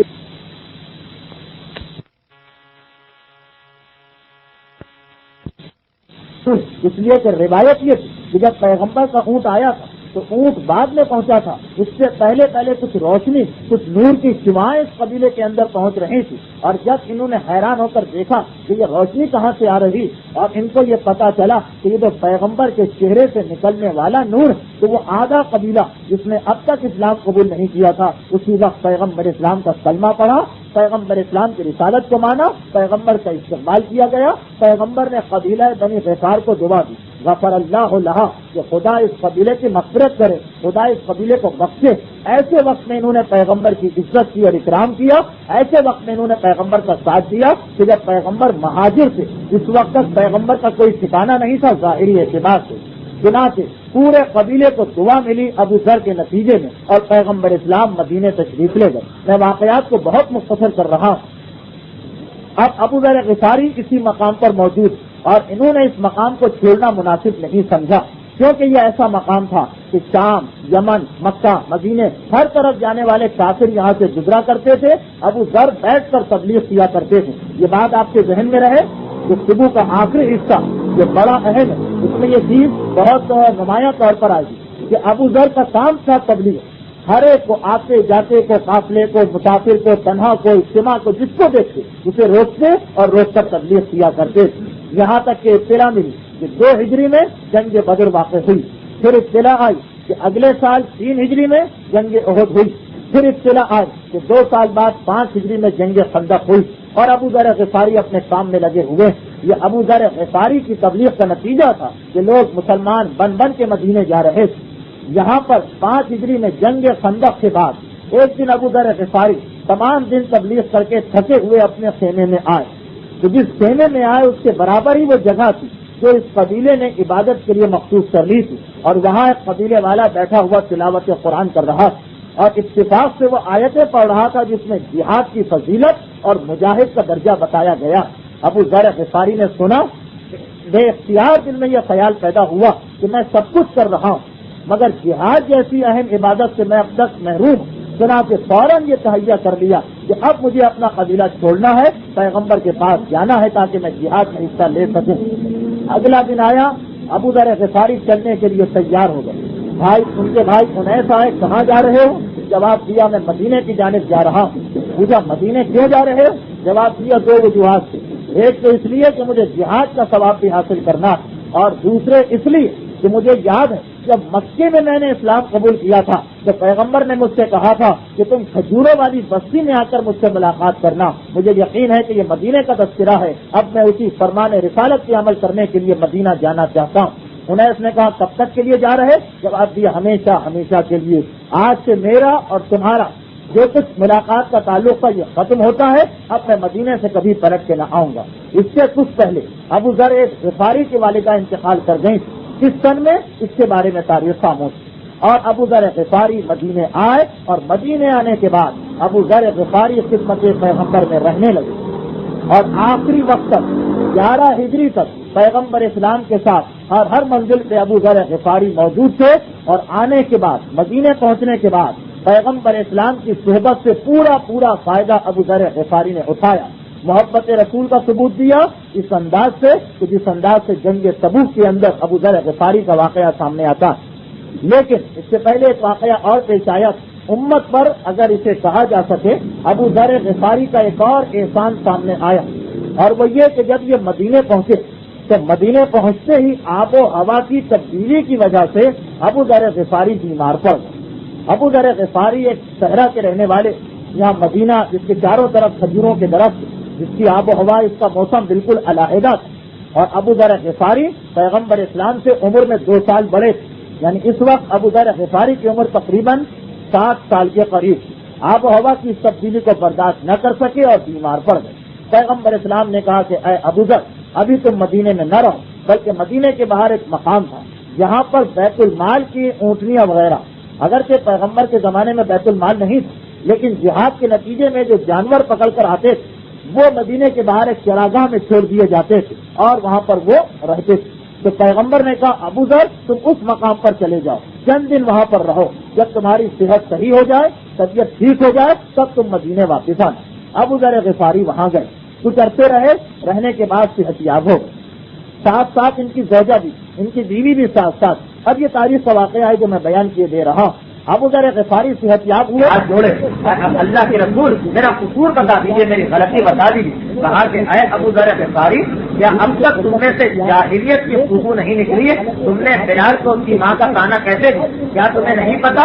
لا فضل علی العربی للعجمی ولا فضل للعجمی علی العربی ولا للاحمر علی الاسود ولا للاسود علی الاحمر۔ کیا تمہیں پتا نہیں اسلام لانے کے بعد عربی کو عجمی پر، عجمی کو عربی پر، گورے کو کالے پر اور کالے کو رہے کہ میں اس وقت جنابت کی حالت میں، میرے اوپر غسل واجب اور پانی کہیں نہیں مل رہا، فوراً اونٹ پر سوار، دل میں خیال آیا کہ چلو پیغمبر اسلام کے پاس، فوراً اونٹ پر سوار اور سیدھے مدینے کے اندر داخل۔ پیغمبر اسلام مسجد نبوی کے دروازے کے باہر کھڑے ہوئے تھے، کچھ صحابی بھی موجود تھے۔ ابو ذر غفاری کو دیکھا جو تیزی سے اونٹ کو دوڑاتے ہوئے لا رہے ہیں، کہیں نماز قضا نہ ہو جائے، کہیں وقت نماز نہ جاتا رہے۔ پیغمبر ابو ذر کو دیکھ کے مسکرائے، کہا کہ ابو ذر اس دیوار کے پیچھے چلے جاؤ، میں تمہارے لیے غسل کا انتظام کرتا ہوں۔ ابو ذر غفاری حیران، میں نے ابھی کچھ کہا بھی نہیں اور پیغمبر اسلام نے فوراً میرا مسئلہ حل کر دیا۔ دیوار کے پیچھے گئے، کنیز ایک برتن میں پانی لے کے آئی، ابو ذر کو دے کے چلی گئی۔ ابو ذر اسی وقت اس برتن سے نہائے، غسل کیا، غسل کر کے نماز پڑھی، پیغمبر کے پاس آئے۔ اور روایت یہ بتاتی ہے کہ اس وقت پیغمبر نے کہا کہ اے ابو ذر، آئندہ اگر کبھی تمہیں ایسا مسئلہ پیش آ جائے تو اس طریقے سے تیمم کر لینا۔ اور یہ کہہ کر تیمم کا پورا طریقہ ابو ذر غفاری کو بتایا، تو ابو ذر غفاری کی وجہ سے تیمم کا طریقہ پہلی مرتبہ امت کے سامنے آیا۔ اس کے علاوہ ابو ذر غفاری نے پیغمبر سے بے انتہا علوم کو حاصل کیا۔ ابو ذر علوم، امیر المومنین کی روایت ہے کہ ابو ذر نے اتنے علوم کو حاصل کیا تھا عاجز الناس عنہ، کہ لوگ ان کو حاصل کرنے سے عاجز تھے، لیکن یہ ابو ذر کا ظرف ہے، یہ ابو ذر کی ہمت ہے کہ انہوں نے اس علوم کو بند کر کے اپنے سینے میں محفوظ رکھا تھا۔ لیکن خود ابو ذر غفاری کا یہ فقرہ کہ آسمان کے فرشتے بھی اگر حرکت کرتے تھے میں رسول سے فوراً پوچھ لیتا تھا، اگر ہواؤں میں کوئی پرندہ بھی پر مارتا تھا میں رسول سے فوراً دریافت کر لیا کرتا تھا۔ اور اسی لیے ابو ذر غفاری کو ایک منفرد اعزاز حاصل ہے کہ ابو ذر غفاری، عام علماء یہ لکھتے ہیں کہ اسلام کے تیسرے شخص ہیں جنہوں نے کوئی کتاب لکھی۔ یہ کتاب جو آج کل دنیا میں ہر طرف کتاب کا رواج ہو چکا، عام علماء لکھتے ہیں کہ تیسرے شخص ہیں اسلام میں جنہوں نے کوئی کتاب لکھی۔ سب سے پہلے تو امیر المومنین جنہوں نے دیات کے موضوع پر ایک کتاب لکھی جو ہر وقت میرے مولا کی تلوار کی نیام میں رہا کرتی۔ دوسرے نمبر پر جناب سلمان فارسی جنہوں نے ایک کتاب لکھی، اور اس کتاب کے اندر اس جاسمیخ کا تذکرہ جسے روم کے بادشاہ نے پیغمبر اسلام کی وفات کے بعد بھیجا تھا تاکہ جا کر تحقیق کرے کہ صحیح وسیع رسول کون۔ اور تیسرے نمبر پر ابو ذر غفاری کی اس کتاب کا نام آتا ہے جس میں ابو ذر نے وفات رسول کے بعد کے حالات لکھے۔ البتہ مرزا حسین نوری کی تحقیق یہ، اور یہی قول زیادہ صحیح، کہ ابو ذر غفاری کا نمبر چوتھا۔ سب سے پہلی کتاب امیر المومنین کی ہے کتاب الزیات، دوسرے نمبر پر مصحف فاطمہ، جناب سجدہ کی کتاب مصحف فاطمہ ہے، تیسرے نمبر پر سلمان فارسی کی کتاب ہے، چوتھے نمبر پر ابو ذر غفاری کی کتاب، اور پانچویں نمبر پر اب یہ سلسلہ آ گیا تو میں بتا دوں اسلام کی پہلی 10 کتابیں۔ پانچویں نمبر پر اسبق ابن نباتہ کی کتاب ہے، چھٹے نمبر پر امیر المومنین کے صحابی تھے سلیم ابن قیس، ان کی کتاب، اور اس کتاب کے بارے میں مولا کا حکم ہے کہ خود بھی رٹو اور اپنے بچوں کو بھی یہ کتاب حفظ کراؤ۔ اب اس کا اردو ترجمہ بھی ہو چکا۔ ساتویں نمبر پر عبداللہ ابن رافع کی کتاب ہے، آٹھویں نمبر پر میثم سمار کی، نویں نمبر پر حسن بصری کی، اور 10ویں نمبر پر صحیفہ کاملہ۔ یہ پہلی 10 کتابیں ہیں جو اسلام میں لکھی گئی، جس میں ابو ذر غفاری کی کتاب چوتھے نمبر پر۔ تو معصومین کے علاوہ ابو ذر غفاری دوسرے شخص سلمان فارسی کے بعد جنہوں نے اسلام کے اندر کتاب لکھنے کا کام کیا تھا۔ یہ وہ علوم تھے، دل چاہ رہا تھا کہ ان علوم کو آپ کے سامنے پیش کروں۔ صرف ایک نصیحت جو پیغمبر اسلام نے ابو ذر غفاری کو کی اس نصیحت کی تشریح میں علامہ مجلسی نے ایک ضخیم کتاب عین الحیات لکھ دی اور بڑی اہم ابو ذر کی نصیحتیں اردو میں بھی یہ کتاب کا مل جاتا ہے. خاص طور پر میری نصیحت ہے تمام مومنین کو کہ ان نصائح کو ضرور پڑھیں. ابو ذر غفاری کے وہ علوم جو انہوں نے پیغمبر اسلام سے حاصل کیے. ابو ذر غفاری کو پیغمبر سے محبت کتنی تھی؟ جنگ تبوک کا واقعہ. جنگ تبوک جو 9 سال ہوئی تھی ہجرت کے بعد 9 ہجری کے اندر, اور اسی جنگ تبوک میں وہ روایت آ رہی ہے جس پر ابو ذر غفاری کی بعد کی زندگی کے تمام حالات گواہی دیتے ہیں. 9 ہجری جنگ تبوک. روم کے بادشاہ ہرقل نے 40,000 فوج تیار کی اور مدینے میں اطلاع کہ یہ فوج مدینے آنا چاہتی تاکہ مسلمانوں کو ختم کر دیا جائے. پیغمبر اسلام نے سنا, ایک مرتبہ تمام اہل مدینہ کو جمع کی اور جمع کر کے چلے کہ ہم اس سے پہلے کہ وہ ہم تک پہنچے راستے میں ان کا مقابلہ کریں گے تاکہ مدینہ خطرے سے محفوظ رہنے پائے. امیر المومنین کو پہلی مرتبہ پیغمبر اسلام اس جہاد میں اپنے ساتھ نہیں لے گئے کیونکہ علم رسالت سے پیغمبر کو معلوم تھا کہ کوئی جہاد ہوگا نہیں. امیر المومنین کو چھوڑ گئے اور مدینے میں اپنا حاکم بنا گئے. ادھر پیغمبر اسلام مدینے سے باہر گئے اور ادھر مدینے میں منافقین نے خبر اڑا دی کہ پیغمبر علی سے ناراض ہو گئے, اسی لیے بچے اور بوڑھے کو لے گئے اور علی کو چھوڑ کر چلے گئے. یہ خبر اڑائی گئی, افواہ پھیلائی گئی. مدینے میں جو منافقین تھے انہوں نے اور مدینے کی عورتوں میں اور مدینے کے بہت ہی بوڑھے لوگوں میں خبر اتنی زیادہ پھیلی کہ اب امیر المومنین یہ سمجھنے لگے کہ میری ذمہ داری کہ اس افواہ کی تردید کروں. چنانچہ مدینہ چھوڑ کر نکلے پیغمبر کے لشکر کے پیچھے اور مقام جرف میں جا کر پیغمبر کے لشکر سے ملے اور بتایا کہ اللہ کے رسول آپ کے جانے کے بعد مدینے کے اندر منافقین نے عورتوں اور بوڑھوں میں یہ خبر پھیلا دی. اس وقت وہ مشہور حدیث پیغمبر اسلام نے ارشاد فرمائی کہ الا ان ترضى کہ اے علی کیا تم اس پر راضی نہیں, انت منی بمنزلت ہارون من موسیٰ الا لا نبی بعدی, کہ اے علی تمہاری وہی منزلت میرے پاس ہے جو ہارون کی منزلت موسیٰ کے پاس تھی, بس فرق یہ ہے کہ میرے بعد کوئی نبی نہیں ہوگا. اس اعلان رسالت کے بعد امیر المومنین واپس آئے اور لشکر اسلام آگے بڑھتا رہا. یہ تاریخ کا بہت اہم لشکر ہے, مسلمانوں کی بہت اہم لڑائی, اس لیے کہ اس میں لڑائی نہیں ہوئی تھی لیکن اسی جنگ سے واپسی سے جو واقعہ پیش آیا تھا کہ جب منافقین نے یہ دیکھ کر کہ علی موجود نہیں ہے رسول کی حفاظت کے لیے ایک پہاڑ کے اوپر جا کر پناہ لی تھی اور سوچا تھا کہ جب رسول کا اونٹ 2 پہاڑیوں کے بیچ میں سے گزرے گا تو ہم اوپر سے پتھر گرائیں گے اور پیغمبر اسلام کو ان پتھروں سے ہلاک کر دیں گے. پیغمبر اسلام کے اونٹ کی نہاد ایک روایت کے مطابق ہمارے یاسر تھامے ہوئے تھے اور حذیفۃ الیمانی پیغمبر کے ساتھ اس اونٹ کے اوپر سوار تھے. اور جب اس گھاٹی میں سے یہ اونٹ گزرا تو پیغمبر نے اس وقت ایک منافق کے بارے میں حذیفۃ الیمانی کو اطلاع دے دی تھی. بجلی چمکی تھی, سب کے چہرے نظر آ گئے تھے, منافقین گھبرا کے بھاگے تھے کہ رسول نے ہم کو دیکھ لیا, ہماری سازش ظاہر ہو چکی تھی. اور یہی وجہ تھی کہ یہ منافقین جن کے نام بتائے گئے جس میں ایسے عظیم لوگ شامل ہیں کہ اگر انسان ان کا نام بتا دے تو فساد برپا ہو جائے گا, اور ان لوگوں کو بھی یہ احساس تھا. اسی لیے ہمیشہ حذیفۃ الیمانی کے خوشامد میں وہ لوگ لگے رہا کرتے تھے. اگر موقع ملا حذیفۃ الیمانی کے حالات بیان کرنے کا تو وہاں یہ بات تفصیل سے آئی. تو یہ اہم ترین غزوہ جس کا آغاز حدیث منزلت سے ہوا اور جس کا اختتام منافقین کی سازش سے ناکامی میں ہوا, اس غزوے کے بیچ میں ابو ذر غفاری کی محبت رسول ہمارے سامنے آتی. ابو ذر غفاری اونٹ پر سوار لشکر کے ساتھ مگر ابو ذر غفاری کا اونٹ بڑا لاغر تھا اور ابو ذر غفاری ہر وقت سوچا کرتے, ان کی خاص عادت ہی تفکر, تو وہ ہمیشہ قافلے کے پیچھے رہا کرتے, پیچھے ان کا اونٹ چلا کرتا.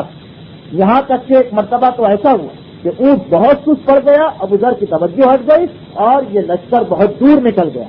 ابو ذر اس لشکر سے دور ہو گئے اور اتنا دور ہو گئے کہ 3 دن کا فاصلہ ہو گیا ابو ذر کے اونٹ میں اور پیغمبر اسلام کے لشکر میں. وہاں لوگوں نے دیکھا اور دیکھنے کے بعد لوگ باتیں بنانے لگے, مذاق اڑانے لگے کہ دیکھا ابو ذر کو, وہ بھاگ گیا, وہ چھوڑ کر چلا گیا لشکر, یہاں سے منہ موڑ گیا. اور ادھر ابو ذر غفاری اپنے تفکر کے اندر بیٹھے ہوئے اور سوچ رہے ہیں کہ میں قافلے کے پیچھے جا رہا ہوں. ایک مرتبہ جب چوکے تو یہ دیکھا کہ میرا اونٹ تو بہت پیچھے رہ گیا. ابو ذر غفاری نے فوراً اونٹ کو دوڑایا, پوری کوشش کی کہ میں اس لشکر اسلام کے ساتھ شامل ہو جاؤں, مگر ابو ذر غفاری کا اونٹ نہ دوڑ سکا. یہاں تک کہ ابو ذر غفاری تنگ آ گئے, اس اونٹ سے گھبرا گئے. چنانچہ اونٹ کو چھوڑا, اترے, تمام سامان اپنے کاندھے پر ڈالا اور اب پیدل چلنے لگے کہ میں لشکر اسلام کے ساتھ جا کر ملحق ہو جاؤں گا. چل رہے ہیں. دوپہر کا وقت بھی آتا ہے, شام کا وقت بھی آتا ہے, صبح کا وقت بھی آتا ہے, تپتا ہوا ریگستان ہے, چلتی بھی ریت ہے, اور ابو ذر غفاری تن تنہا پیدل چلے جا رہے ہیں کہ مجھے جا کر لشکر اسلام میں ملنا. چلتے چلتے پیاس سے ابو ذر غفاری کی بری حالت ہو گئی, زبان سوکھ کر باہر لٹک گئی, اور ابو ذر غفاری اب پانی کو تلاش کرتے ہوئے جا رہے ہیں. ایک مرتبہ نگاہ پر راستے میں ایک چشمہ نظر آیا, ایک گڑھا نظر آیا جس میں پانی تھا بارش کا بھرا ہوا. ابو ذر غفاری بےتاب ہو کر اس گڑھے کے قریب پہنچے اور ہاتھ ڈال کر پانی کو اپنے چلو میں لیا, اور اس کے بعد پینا چاہتے ہیں کہ بے اختیار ابو ذر غفاری کے دل میں ایک بات آئی. ابو ذر غفاری نے دیکھا یہ پانی بے انتہا سرد, بے انتہا ٹھنڈا پانی. دل میں یہ خیال پیدا ہوا کہ پتہ نہیں اس وقت پیغمبر اسلام جو چل رہے ہیں ان کے ساتھ جو پانی مشکوں میں بھرا ہوا ہوگا شاگلوں میں, وہ ختم نہ ہو چکا ہو, وہ پانی گرم نہ ہو چکا ہو. یہ کیسے ممکن ہے کہ پیغمبر کو یہ ٹھنڈا پانی نہ ملے اور میں اس ٹھنڈے پانی کو پی لوں. چنانچہ ابو ذر پیاس سے تڑپ رہے ہیں لیکن پانی کو دوبارہ پھینک دیا, لوٹے کو پانی سے بھرا اور اس پانی سے بھرے ہوئے لوٹے کو لے کے چلے. ایک عجیب منظر کہ پانی صاف صاف ہے, گڑھے کے اندر بے انتہا پانی, پیاس کے مارے بری حالت, لیکن ابو ذر غفاری نے محبت رسول میں کہ جب تک کہ رسول اس ٹھنڈے پانی کو نہ پیئے ابو ذر کیسے اس پانی کو پی سکتا ہے, اس لوٹے کو پانی سے بھرا اور اسی پیاس کی حالت میں چلے. تھوڑی ہی دور گئے ہوں گے کہ لشکر اسلام دور نظر آنے لگا, اور وہاں لشکر اسلام میں بھی شور مچ گیا. انہوں نے پیچھے دیکھا, آواز دی اللہ کے رسول, کوئی شخص پیچھے چلا آ رہا ہے, اکیلا چلا آ رہا ہے, پیدل چلا آ رہا ہے. لوگوں کو یہ تو خیال تک میں نہ تھا کہ یہ ابو ذر ہو سکتے ہیں, اس لیے کہ ابو ذر کے پاس تو اونٹ تھا.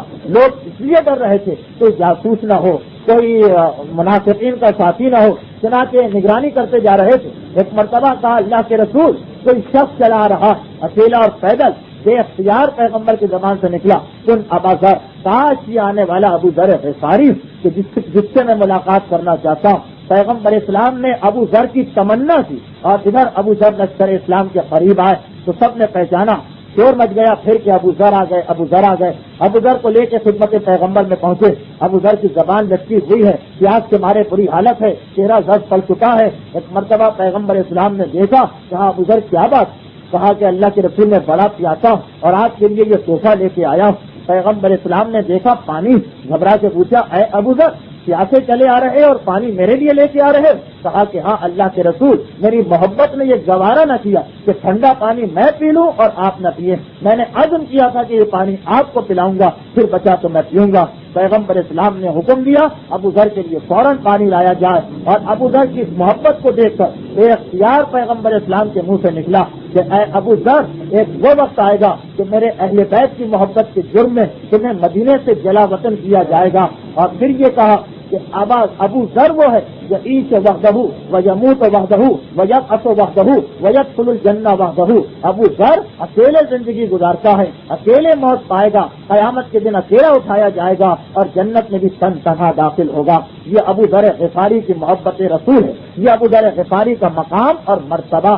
اسی لیے ابو ذر غفاری, یہ بھی روایت ہے کہ ابو ذر غفاری اس منزل پر پہنچ چکے تھے کہ زمین تو زمین, آسمان کے فرشتے ابو ذر غفاری کا تذکرہ کیا کرتے تھے. چنانچہ ایک روایت میں یہ بھی کہ ایک مرتبہ ابو ذر غفاری پیغمبر اسلام کے کمرے کے قریب سے گزرے. اس وقت جبرائیل امی پیغمبر کے پاس آ کر بیٹھے اور پیغمبر اسلام سے وحی الہی پیغمبر اسلام تک پہنچا رہے. جبرائیل کبھی کبھار ایک صحابی تھے دہیہ کلبی, ان کی شکل میں پیغمبر کے پاس آیا کرتے, ان کی شکل و صورت پیغمبر کے پاس آیا کرتے تھے اور ملاقات کیا کرتے. ہمارے علماء لکھتے ہیں کہ فرشتہ وہ نورانی مخلوق جو ہر ایک کی شکل بنا سکتا, ہر ایک کی شکل اختیار کر سکتا سوائے کتے اور سور. چنانچہ جبرائیل امی ایک صحابی رسول کی شکل میں پیغمبر کے پاس بیٹھے. ابو ذر غفاری وہاں سے گزرے, دیکھا کہ ایک صحابی رسول دہیہ کلبی پیغمبر سے بات چیت کر رہے ہیں, آگے بڑھ گئے.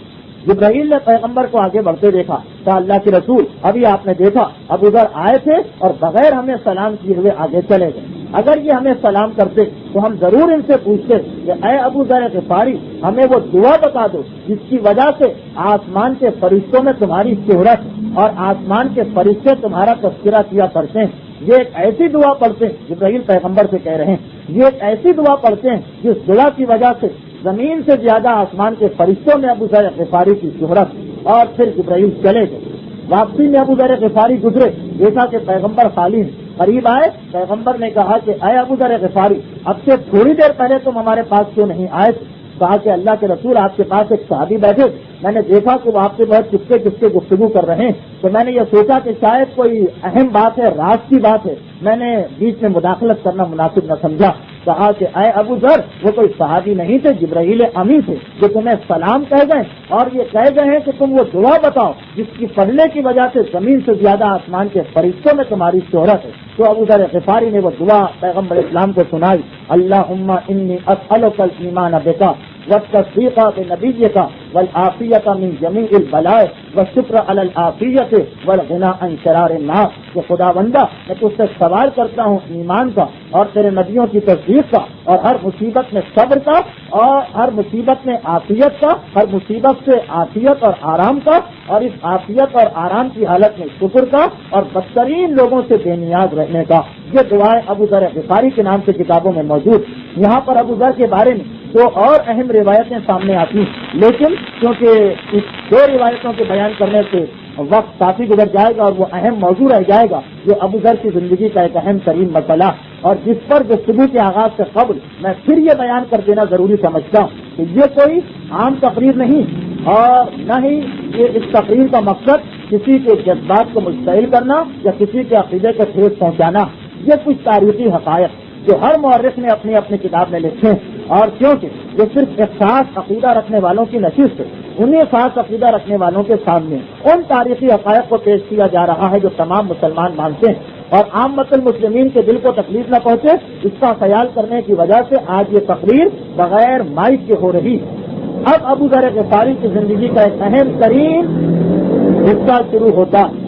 ابو ذر غفاری کے بارے میں دو تین بہت اہم روایتیں ابھی باقی رہ جاتی ہیں، لیکن وہ انشاءاللہ پھر کسی مجلس میں بھی بیان ہو سکتی ہیں۔ ابو ذر غفاری 11 ہجری تک ہر مقام پر صحبت پیغمبر میں، اور ابو ذر غفاری ان چند صحابیوں میں سے ایک ہیں جنہیں ردیف النبی ہونے کا اعزاز ملا۔ عربوں میں ایک عام قاعدہ و دستور کہ جب کوئی آدمی سواری پر بیٹھتا تھا تو کبھی اکیلے نہیں بیٹھتا، اپنے پیچھے کسی اور کو بٹھاتا تھا، اور وہ پیچھے بیٹھنے والا آگے بیٹھنے والے کی کمر میں ہاتھ ڈال کر بیٹھا کرتا۔ اس پیچھے بیٹھنے والے کو عرب لوگ ردیف کہا کرتے ہیں۔ تو ابو ذر غفاری وہ صحابی جنہیں اکثر ردیف النبی ہونے کا اعزاز ملا تھا، کہ پیغمبر اونٹ پر، گھوڑے پر، بلکہ جب خچر اور گدھے پر سواری کرتے تب بھی ابو ذر غفاری کو اپنے ساتھ بٹھایا کرتے تھے اور اپنا ساتھی اور ردیف بنایا کرتے تھے۔ ابو ذر غفاری پیغمبر کے زمانے میں زہد و تقویٰ کے ساتھ پیغمبر سے علم حاصل کرتے ہوئے پیغمبر کی محبت کا اظہار کرتے ہوئے زندگی گزار رہے ہیں۔ ایک مرتبہ 28 صفر سن 11 ہجری کا وہ دن آ گیا جس دن پیغمبر اسلام کا انتقال ہو گیا۔ یہ خبر بجلی بن کر ان تمام اصحاب رسول کے اوپر پڑی کہ جو محبت رسول میں سرشار تھے۔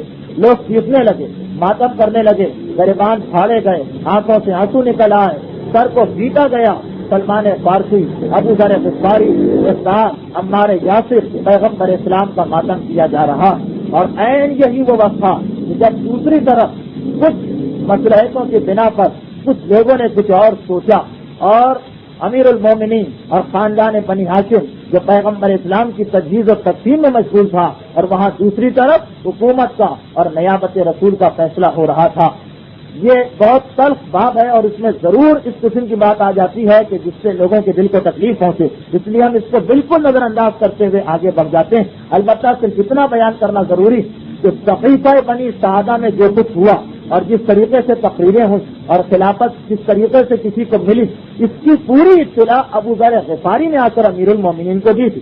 ابو ذر غفاری نے اس وقت 2 صحابیوں کے قریب کھڑے تھے جب ان 2 صحابیوں نے صحیفہ کی جانب جانے کا ارادہ کیا۔ میں ان کے نام نہیں لیتا، لیکن آپ سمجھ جائیے جب وہ 2 صحابی چلے تو ابو ذر غفاری ایک مرتبہ ان کے انداز سے کچھ مشکوک ہو گئے، چنانچہ ابو ذر غفاری نے ان کا تعاقب کیا اور ان کے ساتھ ساتھ اس صحیفے میں داخل ہو گئے، وہاں کی پوری کارروائی کو دیکھا، اور دوران کارروائی کھڑے ہو کر ایک تقریر بھی کی، اور جس کے اندر پیغمبر اسلام کی روایتیں، قرآن کی آیتیں اور امیر المومنین کا حق بتایا بھی۔ لیکن وہاں کا ماحول کچھ اور ہی تھا. ابو ذر غفاری کی تقریر کسی نے نہ سنی. ابو ذر وہاں سے پلٹ کر امیر المومنین کے پاس آئے اور سقیفہ کی پوری اطلاع وہ تو علم امامت سے ہوگی معصوم کے پاس, ظاہری اعتبار سے ابو ذر غفاری نے دی تھی.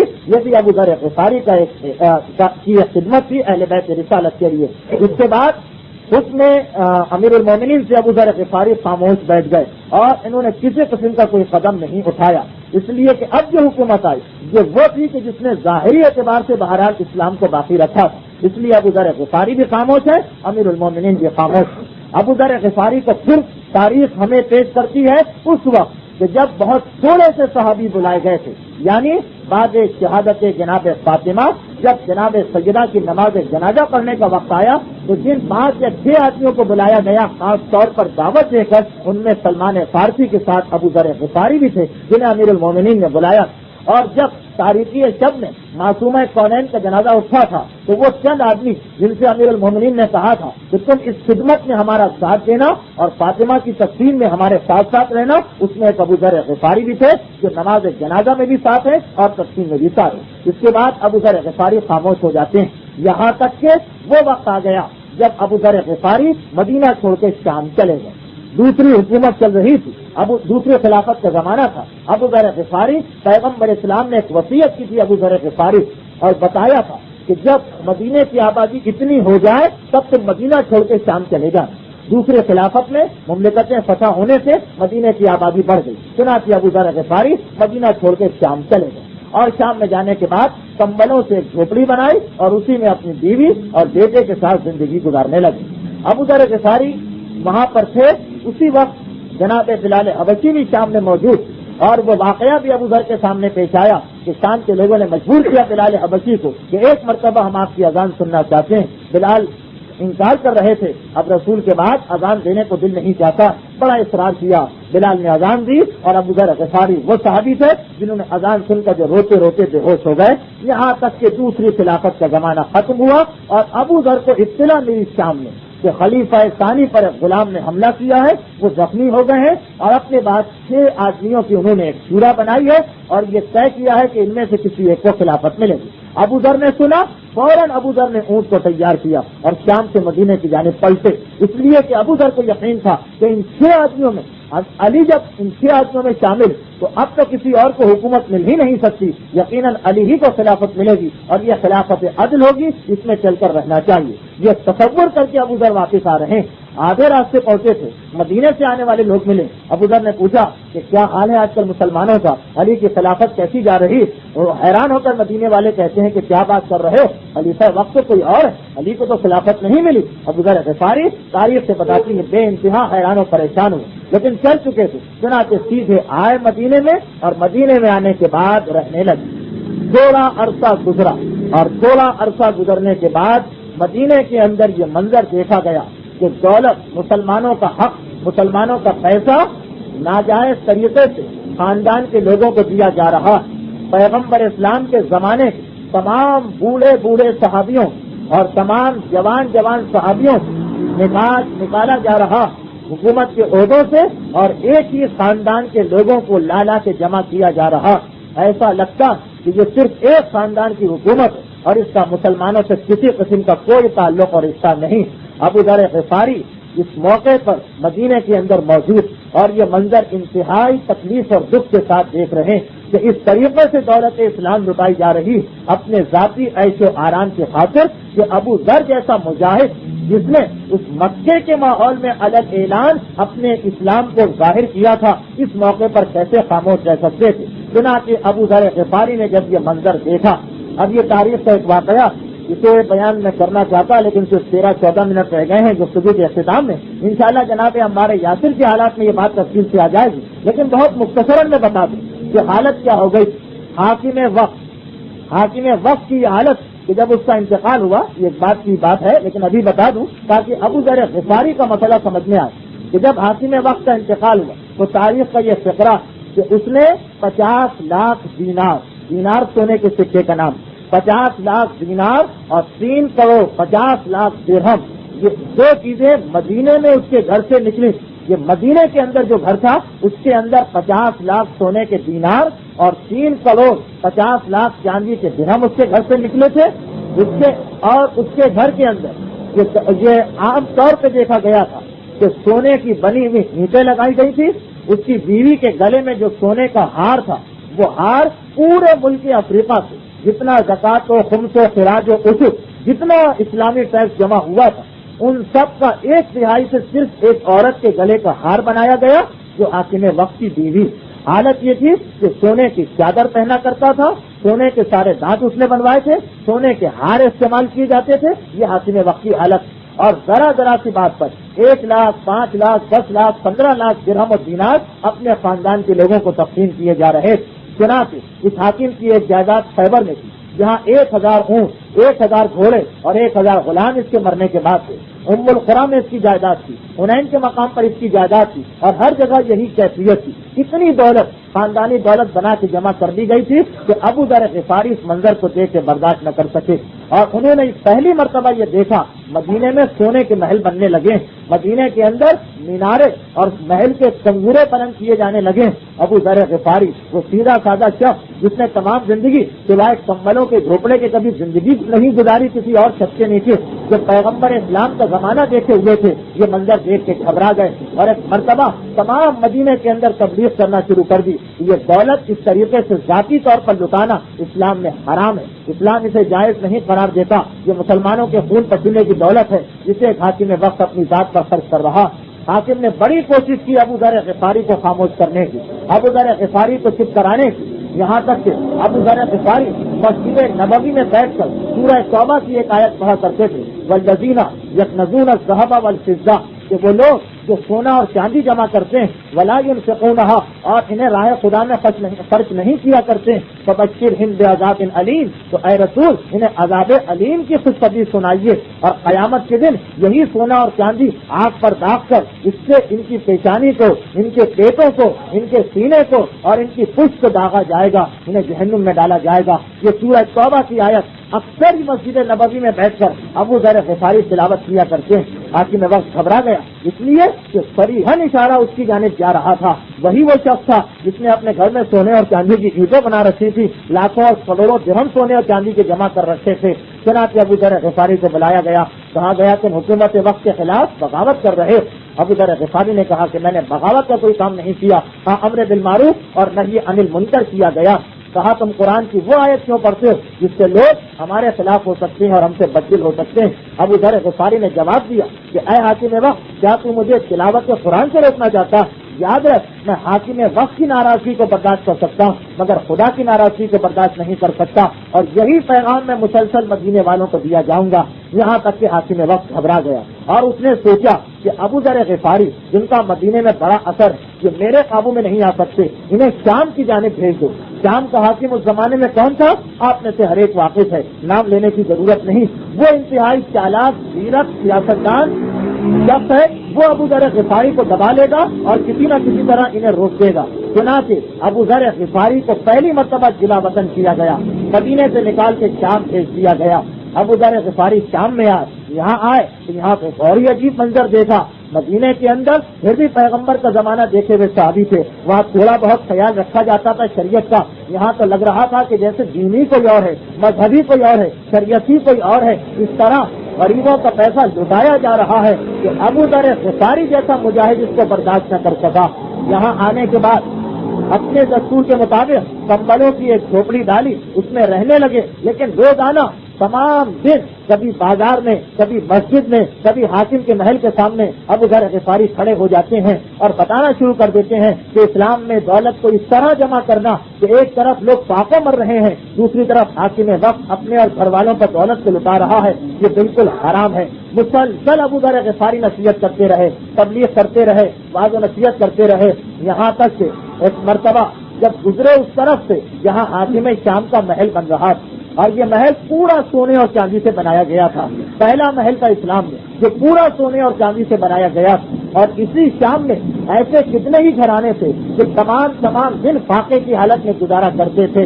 جب یہ منظر دیکھا ابو ذر غفاری نے, حاکم وقت محل کے سامنے کھڑا, یہ کہتے ہوئے گئے کہ اگر یہ تو نے اپنے پیسے سے بنایا تو اسراف کیا، اور اگر تو نے باقی لوگوں کے پیسے سے بنایا، بیت المال سے بنایا، تو تو نے خیانت اور بددیانتی کی۔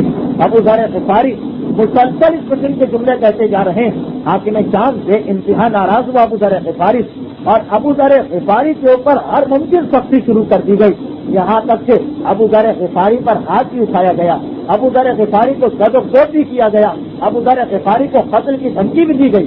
لیکن جب ابو ذر غفاری کو قتل کی دھمکی دی تو اس وقت ابو ذر غفاری نے جواب دیا کہ آج بنو امیہ کے لوگ مجھے قتل سے ڈراتے ہیں، شاید انہیں پتا نہیں کہ میرے نزدیک زمین کے اندر رہنا زیادہ بہتر ہے زمین کے اوپر رہنے کے مقابلے میں۔ ابو ذر غفاری نے یہ جوش و ولولہ دیکھا، حاکم شام خاموش ہو گیا۔ مجبوراً ابو ذر غفاری کو گرفتار کر کے اس نے تیسری مرتبہ لبنان کی جانب جلا وطن کر دیا۔ لبنان میں ایک مقام ہے جبل عامل، لبنان کا جنوبی علاقہ ہے جبل عامل، جہاں بے انتہا متدین، متقی اور پرہیزگار شیعہ علماء پیدا ہوئے۔ شہید اول اور شہید ثانی کا تعلق بھی اسی جبل عامل سے۔ تو اب روایت یہ بتاتی کہ جب ابو ذر غفاری جبل عامل گئے تو وہاں جا کر انہوں نے دیکھا یہاں لوگ غریب، سب غریب لوگ، یہاں پر وہ دولت کا مسئلہ نہیں۔ تو ابو ذر غفاری نے پھر اپنے اصلی مقصد کو بیان کرنا شروع کر دیا، یعنی جبل عامل میں اہل بیت کی محبت اور اہل بیت کی اطاعت کی روایتیں بیان کرنا شروع کر دی۔ نتیجہ کیا نکلا کہ تھوڑے ہی عرصے میں جبل عامل کے اندر شیعت مضبوط ہو گئی، محبت اہل بیت جڑ پکڑ گئی۔ اور علماء لکھتے ہیں کہ یہی ابو ذر غفاری کا جہاد اور ان کی تبلیغ تھی کہ آج تک جبل عامل اور لبنان میں اتنی بڑی تعداد میں مومنین آل محمد موجود۔ حاکم شام کو اطلاع ملی کہ یہ کیا غضب ہوا، یہ تو ملک اہل بیت کی محبت کے اندر شیعہ بنا لیے جائیں گے، جو سب سے بڑا ہمارا مقصد تھا اب تک کہ اہل بیت رسالت کے نام کو مٹایا جائے، یہ تو اپنے ہاتھوں ہم نے اپنے پاؤں پر کلہاڑی ماری۔ فوراً ابو ذر غفاری کو جبل عامل سے بلایا گیا۔ ابو ذر غفاری دوبارہ شام میں آ گئے، لیکن دن رات ایک ہی پیغام، یہ تم سونا اور چاندی نہیں جمع کر رہے، یہ تم اپنے لیے آگ، دہتی ہوئی آگ جمع کر رہے، ایک طرف مسکین مر رہے، دوسری طرف تم عیش و آرام سے زندگی گزار رہے، خدا کو کیا جواب دیں گے؟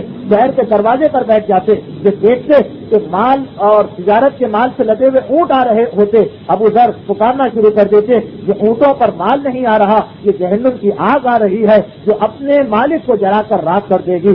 ابو ذر غفاری مسلسل ایک ہی پیغام دے رہے، یہاں تک کہ ایک دن حاکم شام نے انہیں دعوت پہ بلایا کہ دعوت دوں، دعوت کھلاؤں، شاید کی دعوت کی وجہ سے اور حکومت کے محل میں آنے کی وجہ سے ہمارے قریب آ جائیں۔ لیکن ابو ذر غفاری دسترخوان پر بیٹھے بے اختیار یہ کہتے ہوئے کھڑے ہو گئے کہ اے حاکم شام، آج تمہارا کیا رنگ ہے، آج تمہارے کیا ڈھنگ ہے، مختلف قسم کے کھانے آ رہے، میدے کی بنی ہوئی روٹیاں آ رہی، تم صبح ایک لباس پہنتے ہو، شام کو دوسرا لباس پہنتے ہو، مگر رسول کا زمانہ تھا کہ تم مدینے کے فقیر ترین لوگوں میں شامل تھے، آج اس طرح سے تم دولت کو لٹا رہے ہو۔ اور یہ کہہ کر حاکم شام کے دسترخوان سے اٹھا۔ حاکم شام نے کئی مرتبہ یہ منظر دیکھا، سوچا کہ ابو ذر اتنی کثرت کے ساتھ کہا کرتے ہیں کہ دولت لٹا دو، تقسیم کر دو، جمع نہ کرو، ابو ذر کا امتحان لینا چاہیے۔ چنانچہ ایک شخص سے بلایا، رات کا وقت تھا، اور بلا کر کہا کہ یہ 1000 اشرفیوں کی تھیلی لے جاؤ اور لے جا کر ابو ذر کے حوالے کرو اور کہو کہ یہ آپ کا انعام ہے، یہ آپ کو میں دینا چاہ رہا ہوں۔ اس نے جا کر ابو ذر کے حوالے کیا، اور ابو ذر کے حوالے کیا۔ اگلے دن حاکم شام نے اس آدمی کو بلایا اور بلا کر کہا کہ اب تم جاؤ اور جا کر ابو ذر سے کہو کہ کل مجھ سے غلطی ہو گئی تھی، یہ تھیلی آپ کو نہیں دینا تھی، کسی اور کو دینا تھی، آپ مجھے واپس پلٹا دیجیے۔ اور ابو ذر یہ تھیلی تمہیں واپس پلٹا دیں گے، بس ابو ذر کے خلاف ہم جو ثابت کر دیں گے کہ دیکھو دوسروں کو تو کہا کرتے ہیں کہ دولت جمع نہ کرو، ایک رات بھی تمہارے گھر میں پیسے جمع نہیں ہونا چاہیے، اپنے پاس تھیلی آئی تو وہ جمع کر کے رکھ لی۔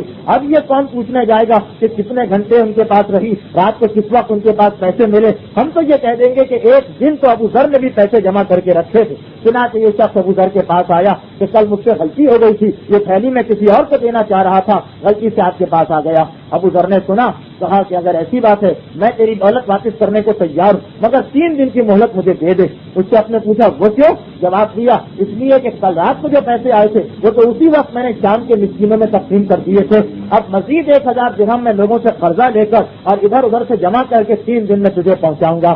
حاکم شام کو اطلاع ملی، ہمارا یہ وار بھی ناکام ہو گیا، تو یقین ہو گیا کہ ابو ذر جو ہیں وہ اب کسی طریقے سے نہیں دبائے جا سکتے۔ اور اسی وقت اسلامی دنیا میں ایک اور اہم ترین واقعہ پیش آیا جس کی وجہ سے ابو ذر کا انداز اور بدل گیا. وہ یہ کہ مدینے کے اندر قرآن جلائے گئے. ابو ذر تک یہ اطلاع ملی. اب تک ابو ذر خالی دولت کے خلاف تقریر کر رہے تھے, اب اس حاکم کے خلاف بھی ابو ذر نے تقریر شروع کر دی جس نے اس طریقے سے مدینے میں قرآن کو جلایا تھا.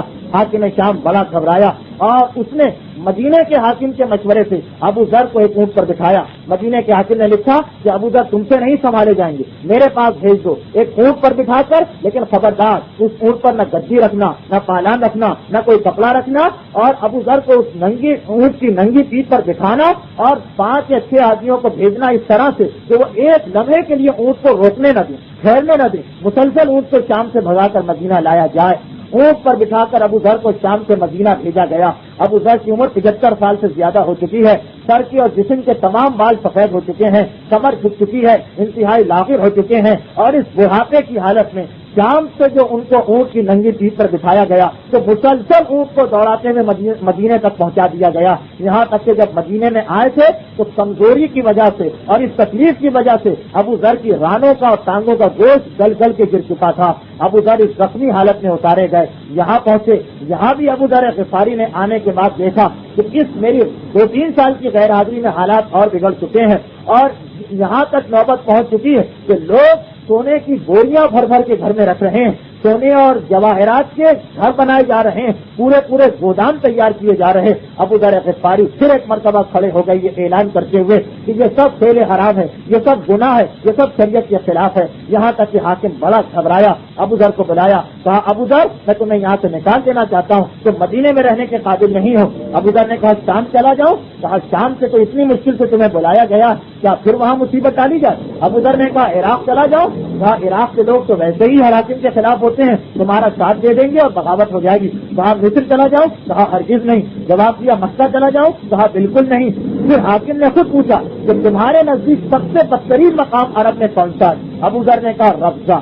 ربضہ مدینے سے 3 منزل کے فاصلے پر ایک صحرا تھا جس میں خالی ایک درخت تھا اور تھوڑی بہت گھاس پھوس اگی ہوئی تھی, کوئی آبادی نہیں تھی, ایک سنسان جنگل تھا. کہا کہ ربضہ بدترین مقام ہے, اب تمہیں ربضہ جانا پڑے گا, اور حکم دے دیا کہ کوئی ابو ذر کے ساتھ نہ جائے. لیکن امیر المومنین نے اس حکم کی مخالفت کی اور ابو ذر غفاری کو ربضہ تک چھوڑ کے گئے.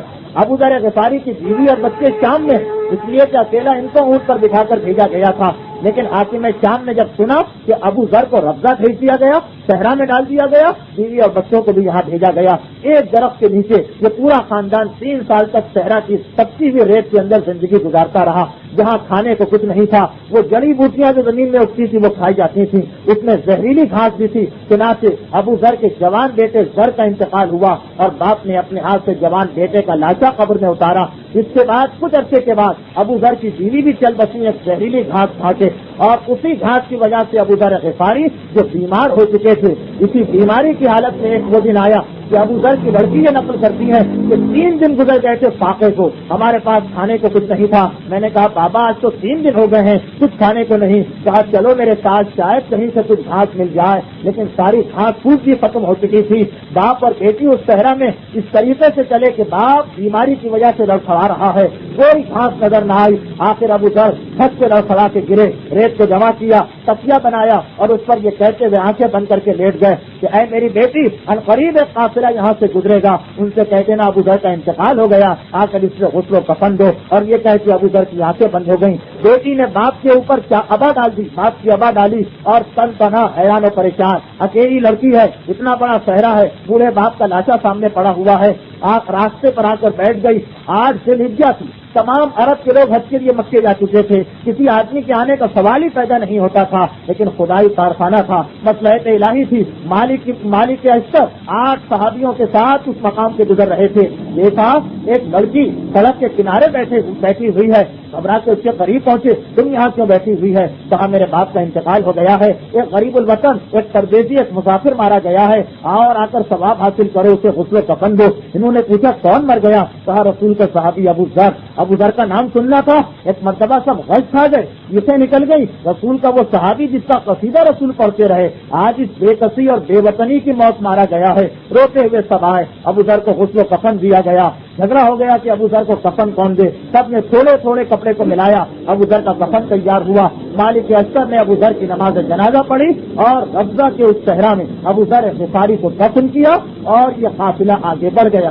بعد میں حاکم وقت نے ابو ذر کی بیٹی کو مدینے واپس بلا لیا، جہاں ابو ذر کی بیٹی نے رات کو باپ کو خواب میں دیکھا اور باپ نے بتایا کہ میں خدا کی رحمت کے سہارے اس وقت جنت کے اندر بیٹھا ہوا۔ اور اس کے ساتھ ہی حضرت ابو ذر غفاری کے وہ حالات جس کا مجھے انتہائی افسوس ہے کہ میں تفصیل کے ساتھ یہ آخری زندگی کے حالات بیان نہیں کر سکا، جبکہ یہ بڑا اہم مسئلہ تھا، بڑا اہم موضوع، لیکن کیا کیا جائے، مسلسل بولنے کے بعد بھی ہماری گفتگو مکمل نہیں ہو سکی۔ تو صرف اتنا آپ سے وعدہ ہے کہ گفتگو کا یہ حصہ جو بہت اہم ہے، یعنی تیسری خلافت کے دوران ابو ذر غفاری کو کیا اعتراض تھا اس خلافت سے اور کس طرح ابو ذر کا جھگڑا ہوا خلیفہ وقت سے، 5 یا 6 وقت سے ابو ذر غفاری کا جھگڑا ہوا خلیفہ وقت سے اور ابو ذر غفاری کو لاٹھی اٹھانا پڑی اور خلیفہ کے مشیروں کو اپنے عصا سے مارنا پڑا۔ بات اتنی زیادہ بڑھ چکی بلکہ 2-3 دفعہ تو امیر المومنین کو بیچ میں آنا پڑا اور امیر المومنین کو بھی بدترین الفاظ سے خلیفہ وقت نے خطاب کر کے مسجد سے باہر نکلنے کا حکم دیا تھا۔ یہ بڑا اہم مسئلہ ہے تاریخ کا، تو آپ سے وعدہ رہا کہ انشاءاللہ جب جناب عمار یاسر کے حالات بیان کیے جائیں گے، تو کیونکہ عمار یاسر کا بھی خلیفہ وقت سے اختلاف تھا، بلکہ ابو ذر کو جو اختلاف تھا وہ یہ بھی تھا کہ عمار یاسر کو کیوں اتنا مارا گیا کہ وہ بیچارے بے ہوش ہو کر گر پڑے۔ تو جب جناب عمار یاسر کے حالات آئیں گے اس وقت میں یہ حالات بھی